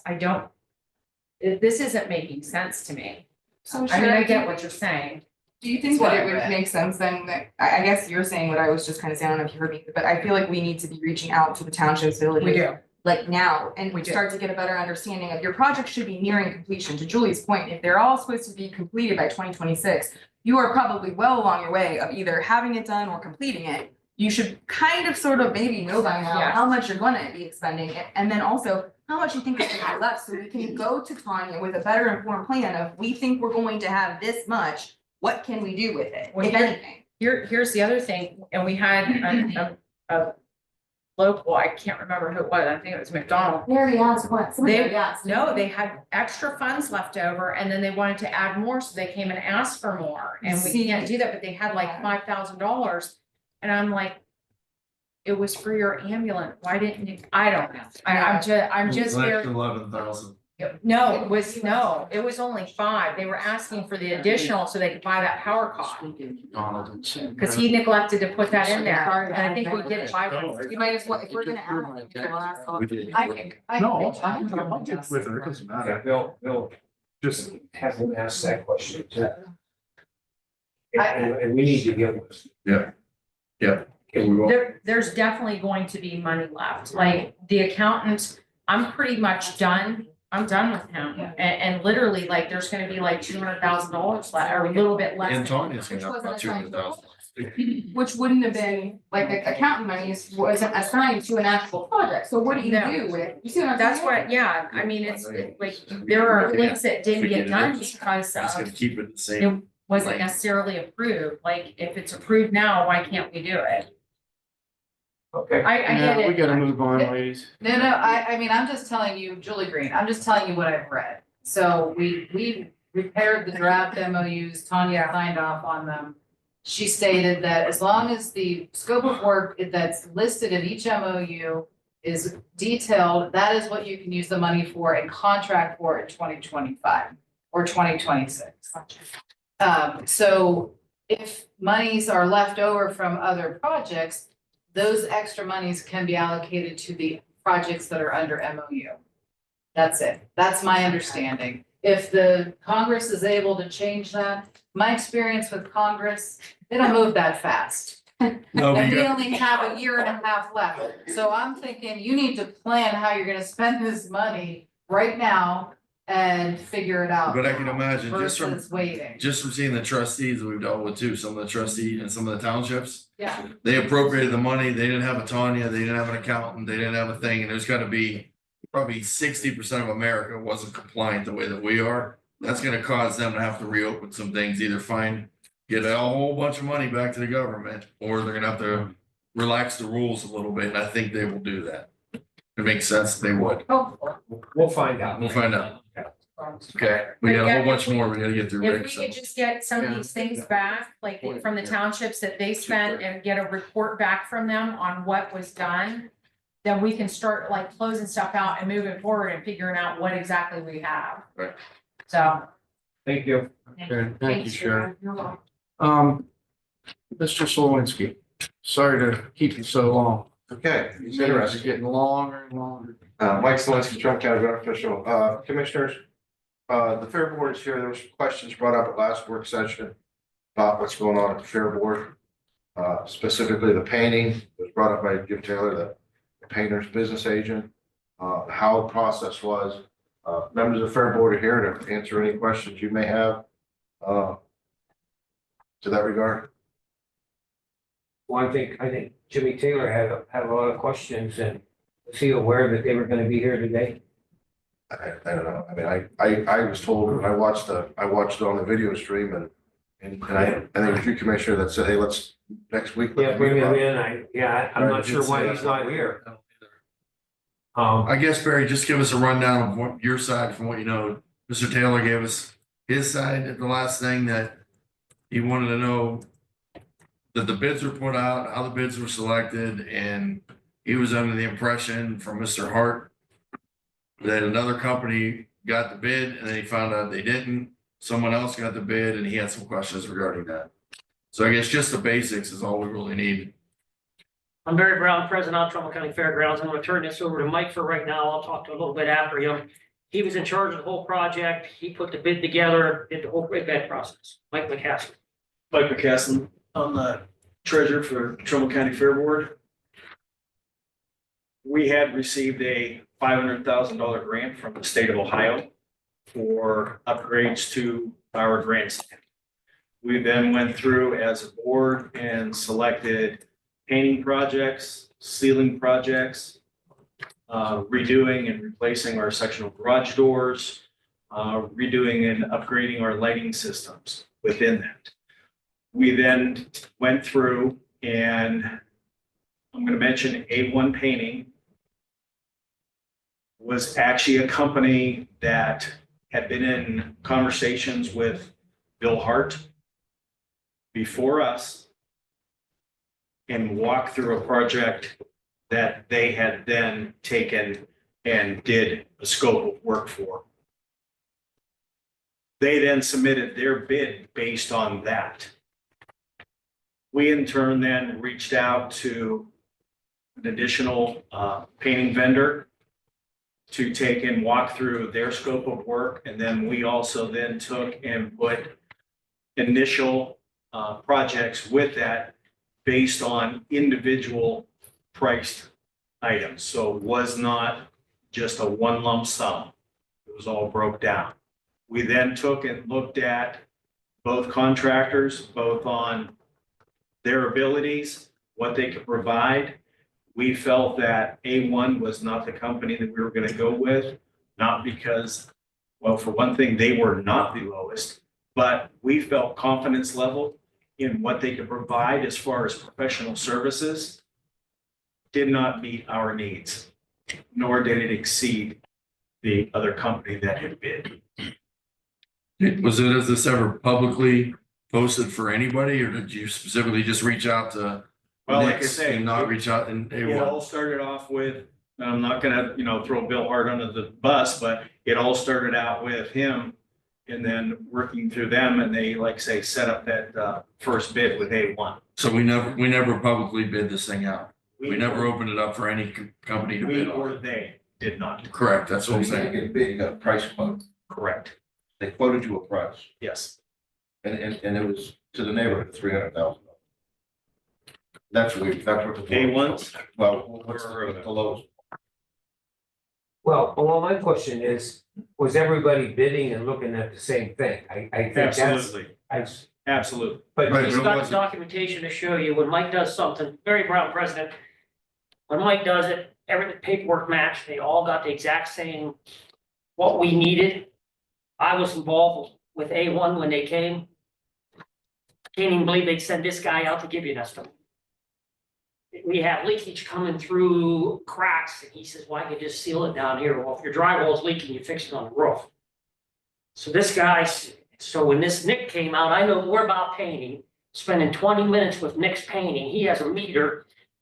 If you have poured concrete, they have a pH meter, reads that, and moisture. That takes a different paint than a cement block. Then he takes you out, there's different paint for the metal. He works with PPG, sometimes Sherwin-Williams. He has the factory rep there. He matches the paint to the application. So he has like 5 different paints to do this job. A1 didn't bring any of that to us. To your point, Commissioner, yes. The individual itemized items, A1, bid apples to apples. I think that was part of it. That was part of it. Well, the other part too, was it publicly posted for No, we anybody didn't to bid? publicly post it. I So mean, this he- is all Greek to us. We didn't. Bill picked A1, you guys picked another one, but the general public, the other painting companies never had an opportunity to bid on a contract. Correct, yes. Is that legal? Was that correct? Are they allowed to do that with the state grant money, being it's a $300,000 deal? Commissioner, all I'd say is my understanding is this was not a Bill Danzo prosecutor's office. This was not a commissioner's county contract, if I understand correctly. It was a fair board contract. And I will, flat out admit, I don't know what their legal rules are. They are a separate legal entity. I couldn't tell you. I guess, and that was part of the thing that Mr. Taylor brought up, is they were a public entity with public funds. That part of the grant money should have been that it was bid publicly for people to bid correctly. So he was contesting the whole bid process and not just his guy losing, but the whole process, that there could be complaints and or. You bring in paperwork with you. Yes. He's got the documentation that we received from them. I didn't even know you guys had a $75,000, anything above 75 is through the county here. I understand in the future you're looking to up that to maybe 250. No, it was at 50, now it's at 75,000. Well, actually, they bumped it up. It's actually But again, are they 77, exempt from bid process? They've changed Another that. 3% or They- 3%. See, this is what we changed gotta that find for out. this year. Are they or are they not exempt from the bid process? If they aren't, then it needs to be bid and rebid. If they aren't, then basically they can make a decision what they want to do. No offense, like I say, it is state funded money, so we need to go back to the state, verify what their rules and regulations are for it, so that we're not doing anything illegal Yeah, I on mean, their ends. I mean, when I read their paperwork, it said they met our criteria. So I figured they understood agriculture, what we have for a bid process. Is there a grant agreement that came with the grant? Something when you filled out an agreement that came back from the senator's office? Yes, Does it state in there anything about bidding or prices? unfortunately, I didn't have that up front. I do have it now. There are qualifications for bidding process and also prevailing wages, depending on what the total cost of the project is. yeah, see, that would make the difference as to whether it needs to be put back out for bid and then take it from there. Well, it was Unfortunately, never put out for bid, it was just a price quote. or a price quote, whatever. This is what upsets Has me. the project been given out, been awarded? There has been nothing awarded. There are no contracts signed. There is no funds have been. That's the. Yeah, but it wasn't competitive. I mean, I have no problem. I want to do it legal. And that's all we want, Barry. Nickels together. I got an individual down here bad mouthing me. No, 365 days, 24 hours a day, 15 of us donate our time for free. 45,000 eggs. So you know how many meetings we met? Stuff an egg. I never seen him come one time. You don't donate 1 minute. But don't come down here and badmouth our procedure. We'll figure it out. But if I gotta put it out, and if we have to go through this process and burn $3,000, $4,000, $5,000 to get back where I'm at, come out there and see them little 4-H kids and look in their eyes and say, man, I'd like to fix your barn, but I gotta dump another 5,000 somewhere else. I don't know what he's gaining by doing what he's doing when A1's not gonna get the painting job anyhow. If you were there when that guy was there, you wouldn't like paint your doghouse. I hate to say it, but we were there. But we'll do it the right way, whatever we gotta do, we'll reach out. You know, the board's concern is that we do it legally and that we have everything up front, that everybody bids the same thing and, Well, everybody does bid the same. I mean, well, it was just price quotes. Yeah, he had mentioned something about an LED light. He said that wasn't in the scope or something. You know anything about that? The part of the grant was supposed to include an LED sign. They wanna put a neon sign on the back of the grandstand, so every 30 seconds or. Right, was that part of Switches the it grant up. application that you got from the senator? Was- Yeah, they put it all in one, Okay. but you gotta pry it towards, if you only got $500,000, you wanna fix the roof, you wanna put a neon sign up. So if you live across the street, every minute the neon sign goes boink all night long. Dude, I got enough problems with the neighbors. So that was not even my concern to have a neon sign. We don't have enough money to do everything we're gonna do. Well, in your lifetime, who's ever gonna give you 500,000 again? And I'm not gonna put the paint on, so 2 years from now, when it falls off, everybody comes out there and says, well, this is a And joke. Barry, you gotta understand, what we're trying to do too is protect you also. We don't Yeah, want I any know type about of it, but I don't grievance. say, what did you come here for? The money didn't come from here. I understand that, but but we don't wanna have a grievance from them that's gonna cost potentially the state taking that $500,000 back. That's my biggest concern is, that's our We property. reached out to the Sandy O'Brien's office 4 times. Well, I The understand. answers from them people were, I understand, but so you understand, we're here to help you with this thing too, to help. with I the get process. frustrated, I apologize, but And while we're involved, is it is our property ultimately, yeah. and that grandstand will still be our property when it's done, even though it's being repaired. So that's why they came to us, is it's our property. The fair board has a grant to fix it up, but ownership wise, it's still the board of commissioners. So that's why they came to us. We will follow, now that we have the proper paperwork, the procedures and channels, and I will 100% disagree with you about his intent. I didn't put any intent in his mind. I'm not stating. No, I didn't say you, but you're speaking on his intent. He isn't here to say that, so it's hearsay. But I will totally 100% disagree with you on his intent with this whole project. And I'll just leave it at that. So I'm not gonna begin to guess what the intent is. All We we can do is agree look to to deal with disagree on facts. that one. Commissioners, Mike Selinsky, Trumbull County Beneficial. With your permission, I'm already engaged with the Fair Board, the other projects. I can assist. Bill, questions for you then. This is entirely their project. We will not come here for an award Right. because this is your project. Right? This is their project. So we will not come here to award this contract. We will not come here to request bids, what we normally do. This is all theirs. Right? That's that's my thinking on it is I don't know how much. I don't know how much involvement the county we really have because the grant went to them. To them. It is They for you have the them. money. It's your Yes. money. Yeah, they already funded the money, it's in the bank. Yeah, so You the guys question can make there the is just, decision. The question is, did you follow the legal process? right, and are they required to, you know, again, Well, this that's is the first where, question. I don't know if the Fair Board has legal counsel right now. I mean, okay, see, that's the thing. We're not permitted to do that for the Fair Board. So that's where we get into that awkward spot. You know, are they a contracting authority that's governed by that statute as an agricultural society or not? Those are questions I've never had to look at. I don't. Bill, let me ask you a question on this then. They don't have legal counsel. We know this is gonna cost some money somewhat. Can we as a Board of Commissioners enter in a contract like with them, like we did with the Park Board and bill loan your services out to them for $1 a year, like we did with the Park Board to their board, so they don't have to get legal counsel. I'd have to look at that, but I don't think so. I think I know that for the park board and for townships, it's a specific statute. I don't think there's a statute for agricultural societies. I can double check. Frankly, I don't think that Dennis would have a problem with it if the statute allowed for that. And I wouldn't for that matter either, but I'm not sure it's permissible. Well, we got public defender. Outside of the scope as well. My only position is that, you know, we'll facilitate, you know, some type of contract documents, a legal notice. You guys would then advertise it. You would open the bids, you would award the contract. Like, where does it have to be You're bid just at? looking for some input, help. We're just trying to facilitate. I tell you right now, without this guy standing here, we'd be totally lost. Which I think is a good idea.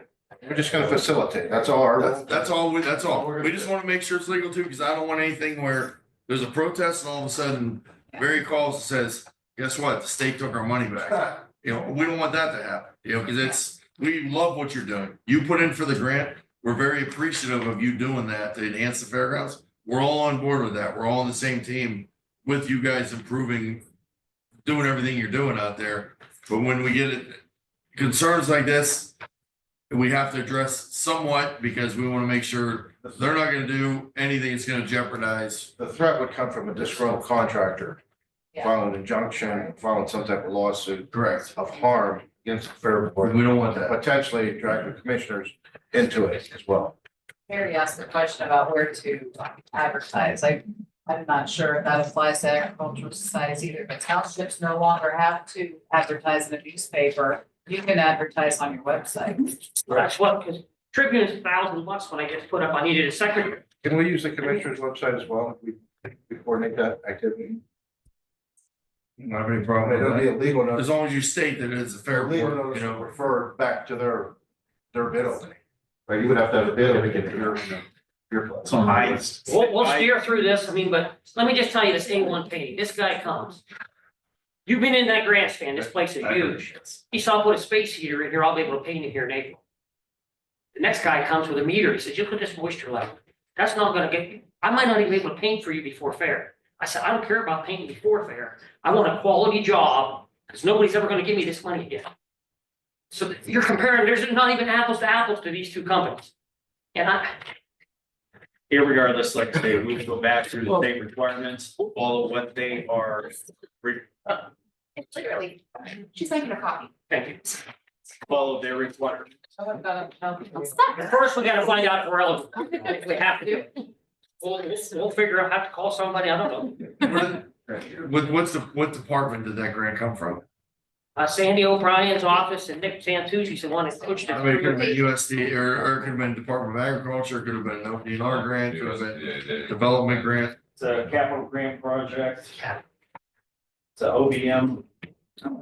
So that was in the Senate bill, the last Senate bill, the same one that got the money for Portland Safety Services and Ashtabula Juvenile Detention Center. It's one-time strategic community investments grant agreement. I would start right there with whoever you gave the grant application to and call them and say, hey, we got the money. We're going to utilize the money now. Are there any guidelines we have to follow? And let them instruct you on what to do. Well, we already reached out to them for that and they just sent us a PDF. Or not application, but a PDF. Read through it. Yeah, just do it the right way. Ultimately, you make the decision. We don't make I the just- decision. You guys make the The county decision. does have a policy that when we put something out, we expect less. I gave them, I'm making a copy of the Ohio procurement. There's a really nice thing that we put together, not the one that I did, but I did do that based off of that. It's a nice PowerPoint, super, if it's above 50,000, it's still at the 50. I know now it's 77, so we can update that in there for you, but just know that. But I do have a general question to the board of commissioners. In general, if we knew that it needed to be, not that it matters, but why before am I hearing this correctly, that our maintenance at the time was just going through brought one person I there? don't think they understood the cost. Okay, I don't think there was a number of it. No, the numbers were on it because he was involved, day one was involved when they put the package together to send up for the money. Because they had to have some kind of ballpark. So he came on and gave an estimate way back then when we applied. That's what got them involved. okay. And then when it came back out, So that's how this all, I needed to understand, so because they knew about the project, they're coming out and pricing it at first. When Right. it didn't go out to bid to everybody, that must have been what triggered, I'm assuming. What but if they would have triggered, got awarded the bid, they wouldn't be down here telling you that we're not doing it right. well, of course, yeah. Yeah, all right. Disagree. Well, Barry, keep up the good work with everything you're doing out there. Sorry, this is Hey, we'll even get an through it. issue, but We it's. got till July of 26 to use the money. And then we can ask for an extension if we have to. But see, we put there's pressure washing, sandblasting, priming, there's painting. We put that all in one bid. We could separate that out where blasting company does the sandblasting, you know what I'm saying? So we'll see where we end up. And some of those things may be less, of course, than the threshold, but you need to ask. That's all I really could to the Federation. Yes. Yeah, we'll talk about it. Well, the whole project's 500,000, so. The guy that put the bid in to seal all the cracks. Say his bid's 52,000. Am I allowed to have him fill the crack? Technically, again, I'm just going with the law that applies to the county here. Technically, you can't take a project that's greater than the threshold, split it into multiples that are less than and do it that way. You have to, if the project as a whole is gonna exceed the 77,000, you've got to bid the whole thing. So even the 52,000 to do the sealer, we have somebody lined up to do that. I gotta publicly bid that now? It depends, again, I just be clear, I'm not your legal counsel on this, but the county rules would be that, if it is two separate, in good faith, if it's two separate things, then you can do it separately, but if it's one and your purpose is to split it to be under that threshold, then you can't do that. Like it would make It's sense. a gray. Lights and painting would be separate. Is sealing part of the painting? Is sealing part of the Paint, they fixing? don't do it. Painters don't do the sealer we're looking for the expansion It's joints, a- the big molded cement. What we've contracted out for what we call our ceiling is not a part of the. Okay. They didn't even want to bid on it, they don't do it. It's not part of the project, where it is required. And for the sealer, Okay. that either one have to do that to finish their project. Yeah. So like the garage door seal, all new doors, that has to do with a painter, do I have to bid that multiple, because that bid came in at 27,000? Yeah, I mean, technically, that's stuff that you should be trying to ask a lawyer for you guys to, just to make sure you're following the right rules. You guys have it? No, We don't use the attorney. so now we're out more money. Either that or. Yeah, there you go. Wow, that's definitely should have been outside the box. I mean, you put us in a pickle out here, to me, it's amazing, people want to give me money to do a project. Now I gotta hire people. And then if we have to put a scope of work together, ours probably isn't good enough, and I gotta hire somebody else to do that. So out of the 500, I'm gonna blow 80 of it. Just to spend the other 420, that ain't gonna have enough to do it now. Welcome to our world. Sorry.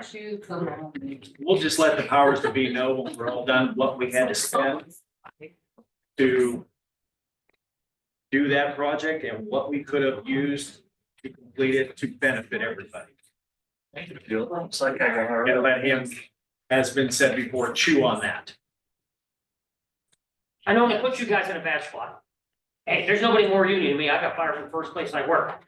And then I worked at GM, that's how I get my check, you know, they fought picket lines to get me my pension. You know, I mean, I'm not cool with that.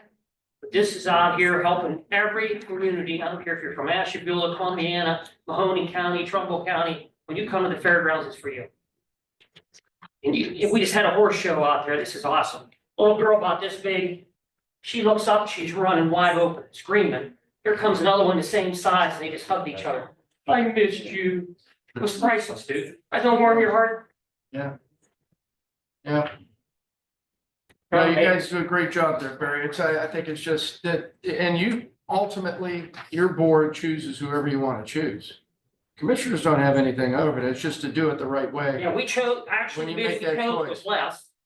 Yeah. Plus, It reads in the grant that we can pick the most responsible Yeah.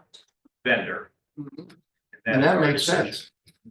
Right. Granted, we need to defend that if Let's we put it have this to. way, it's not playing But- politics. I don't even know this. I know. I don't even know A1 pay. You can ask We don't anybody need to that play. has on the fair board or anybody that asked on those grounds Yeah, about me. I don't play politics. yeah. And as I tell them, I'm old and grouchy. And here it is, and I will tell you exactly how it is, and I will follow those rules, whether you like them or not. And I'm gonna stop talking, So so. we'll just put everything on hold. We find out if we have to go through this procedure. I Whatever. gotta go through it, what procedure, and I mean, it is what it is. We'll get through it, No, you but it will. won't be, you know, it'll just Yeah. more time consuming. All right. Thank you Thank you for very your much. time. Thank you. I wish Jim would have been here. I don't Be happy to understand. see you.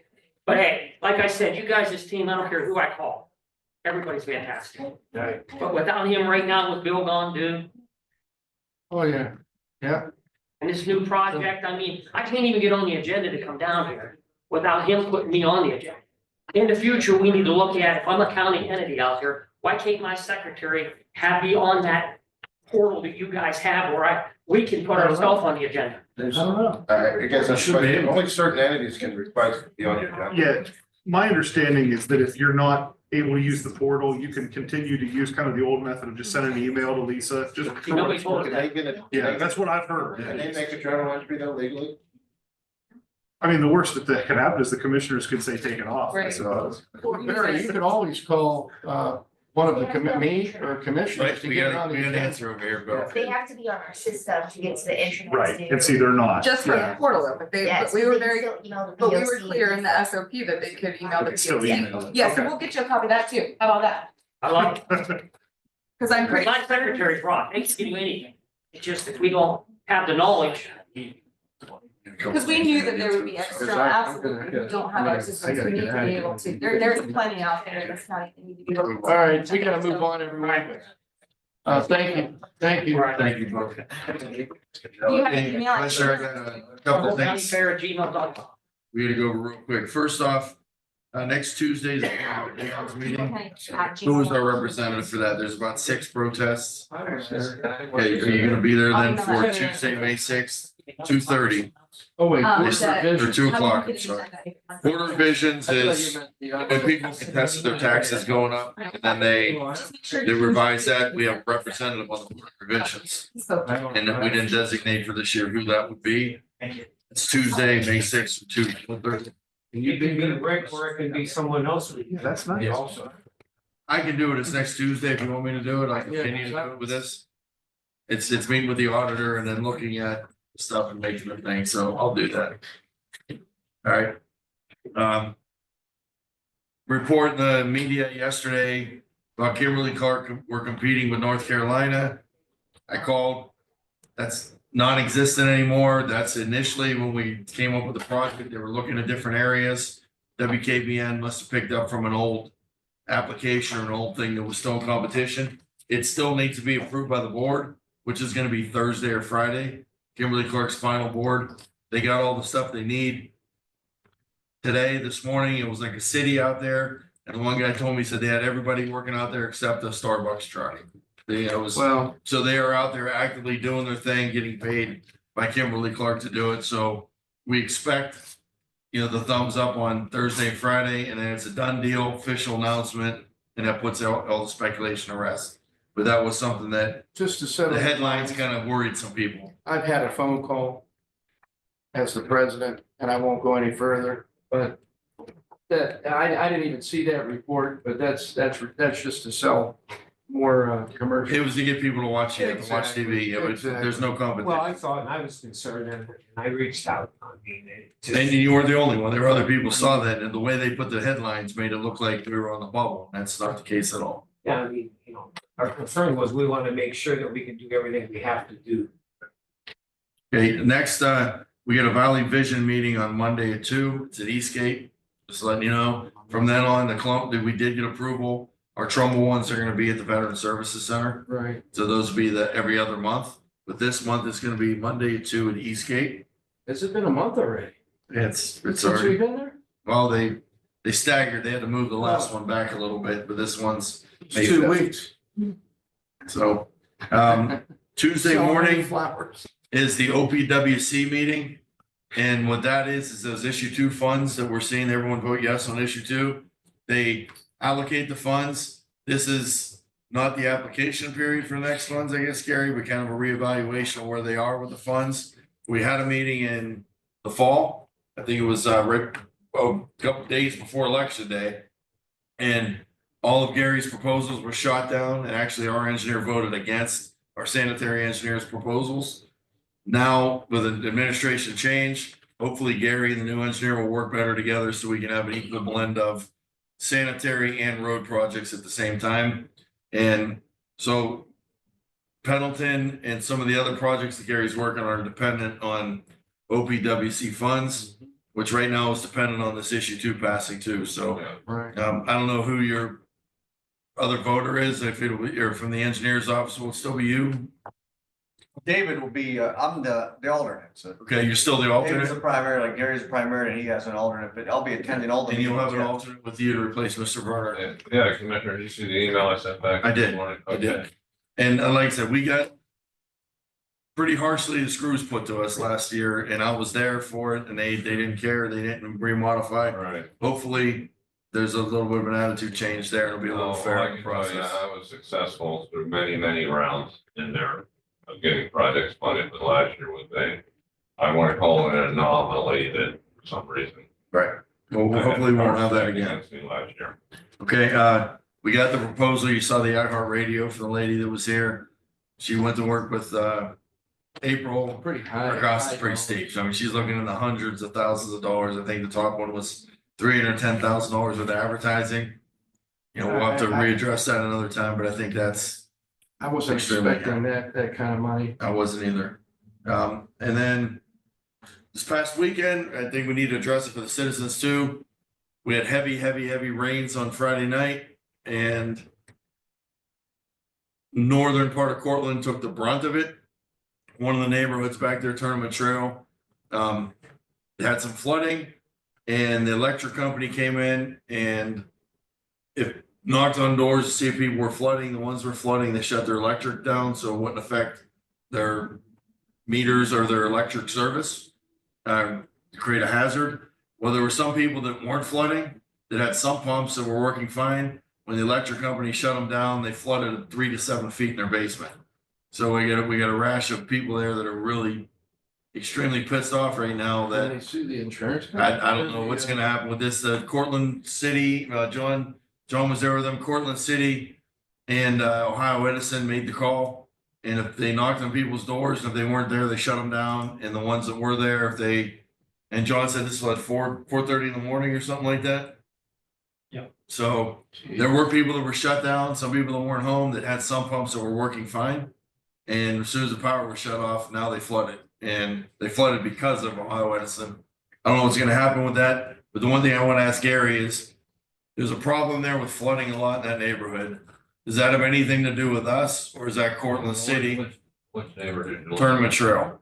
Right outside. It's within the municipal limits. Yeah. Yes. Yeah, that has nothing to do with it. Yeah. Okay, so that's what I figured. That's Cortland City because they pay their water bill and sewer bill goes to the city of Cortland. But there's something about a backflow preventer that's not there and they were told that they didn't put that in when it was, and that's why the people keep flooding all the time there. The ones that are on higher ground don't.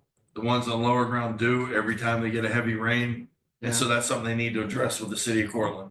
Yeah. Right. Okay. Or, I think there's, Gary, you would know better than me, but I think there is a backflow preventer per household that can't you get something be put in water? 6-inch sanitary line coming into your Yeah. house, your sanitary lateral, you can put a backflow prevention device on And we that. need the residents to realize that. They're easily accessible through the basement.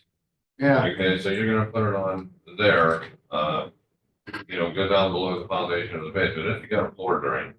If it's high wall plumbing, you probably aren't gonna have the backup. Yeah. Because it's so high up. Right. Since people have floor drains in the basement. I know I've had calls from Hubbard Township, which is because, I was a trustee there, but, where we're Maplewood, on those particular streets, why we're putting sewers there. Right. Effluent was backing up into the homes in the basements because it was not flowing properly in the ditch where the straight pipes are going. So now you got all this backup sewage. You got septic going, and this is the reason. Not sewer backup. Or but septic backup, yeah. Well, they don't have a septic. It's just a straight pipe going into the ditch. So the storm sewer backup. I don't know, it's coming out of their, I'm telling you, They don't have a It's septic bad. tank in there to send a raw stuff into it. Yes. That backs up. The storm sewer backup. Yeah. this is the reason why we need to. There is no sanitary there. There is no sanitary. But one thing I want to clear up. Not mine. One thing I want to clear up with this, the reason I brought it up with Mr. Hickey here too is the county didn't shut any power down. Mr. Hickey didn't shut any power down. He didn't ask for any power to be shut down. Right. This was something that Portland Fire Department and Ohio Edison chose to do. So Yeah, I there are think, people saying, why'd the county do this? And that they wanted Gary's head on a platter.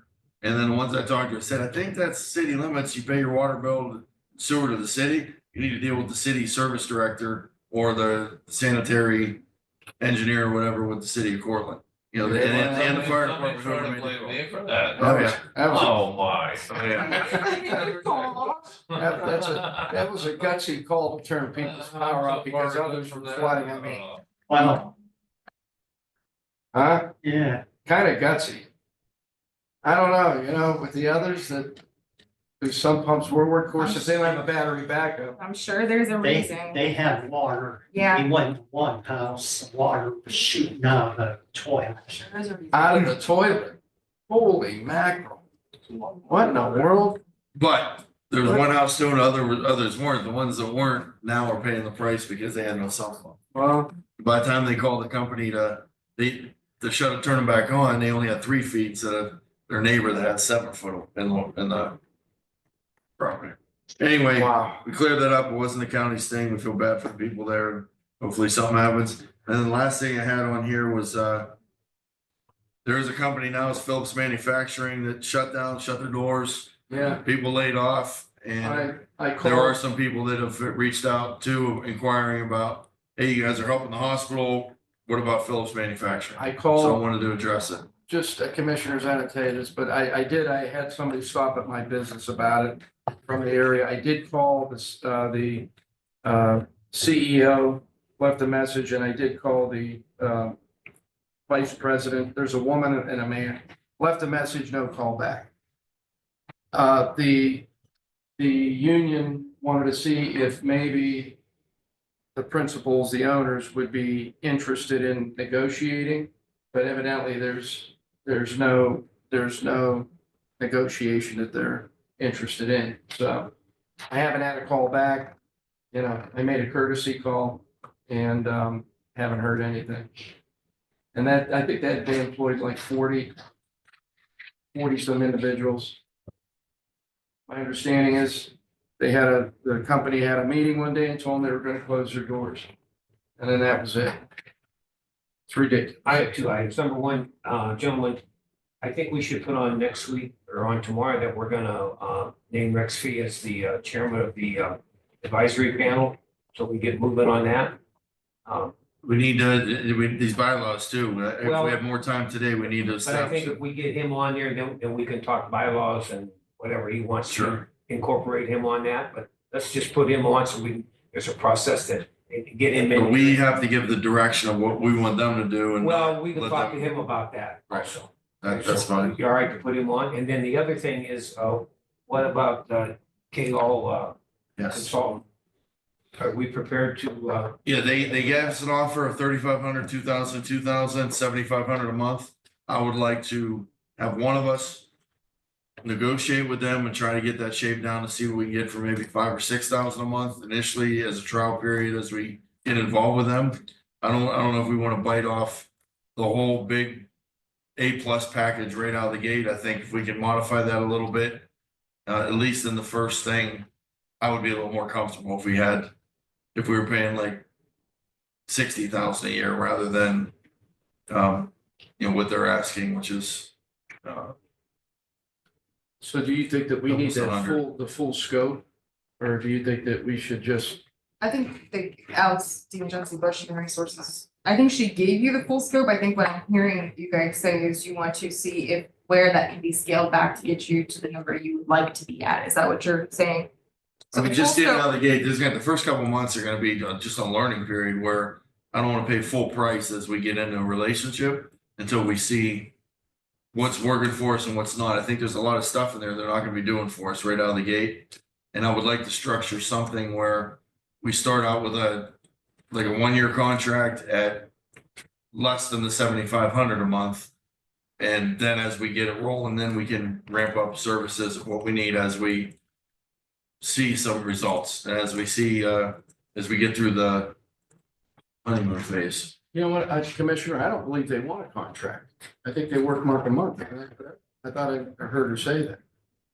Do you have that bylaw? Anyway, I'm wondering, do we need to go the full scope or can we get away with going like, they want 3,500 to do these meeting deal, work with our, you know what I mean? Do we really need that full scope? Well, that's what I'm saying. If we want the full scope from You grant want to to negotiate the lobbying, full I scope. wanna see what we can get for that price, a little more reasonable. Alex, she broke it down per day what we're paying, and the day rate on that is, It was like $31 an hour, yeah, and which I mean. I don't know if we're gonna have someone working 40 hours a week on our stuff, that's not the case. That's the, I don't know. well, we needed to break down, right? This is plan A, and then if you add this and this and this and stuff. Well, she did an A, a B, and a C kind of on there, and I wanna say, well, your A, B, and C cost 75, what can you do for us for 6? Or what can you do for us for 5? And if we need additional work, this will cost us X amount of dollars. I agree.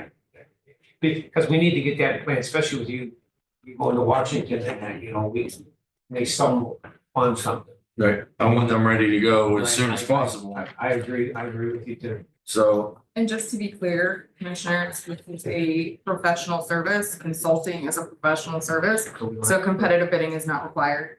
So I just want to be very clear, because obviously we just had that whole conversation with. And I don't want, obviously we're doing this publicly, I don't want, the board, why didn't this person entertain this bid or that bid? This is a professional service. So all we have to do is make the motion, or do we need a motion to hire them, Bill? Commissioners, Bill Danso, Prosecutor's Office. It looks like there may be a contract form in the folder here, so if that's the case, you'd have to make sure that the contract form recited the exact services that you are looking for, would correct whatever the price is going to be, and then you'd adopt that. You'd authorize that contract at a meeting. I guess what I'm asking for then now is, can I have permission from another commissioner to enter negotiations with her on the price?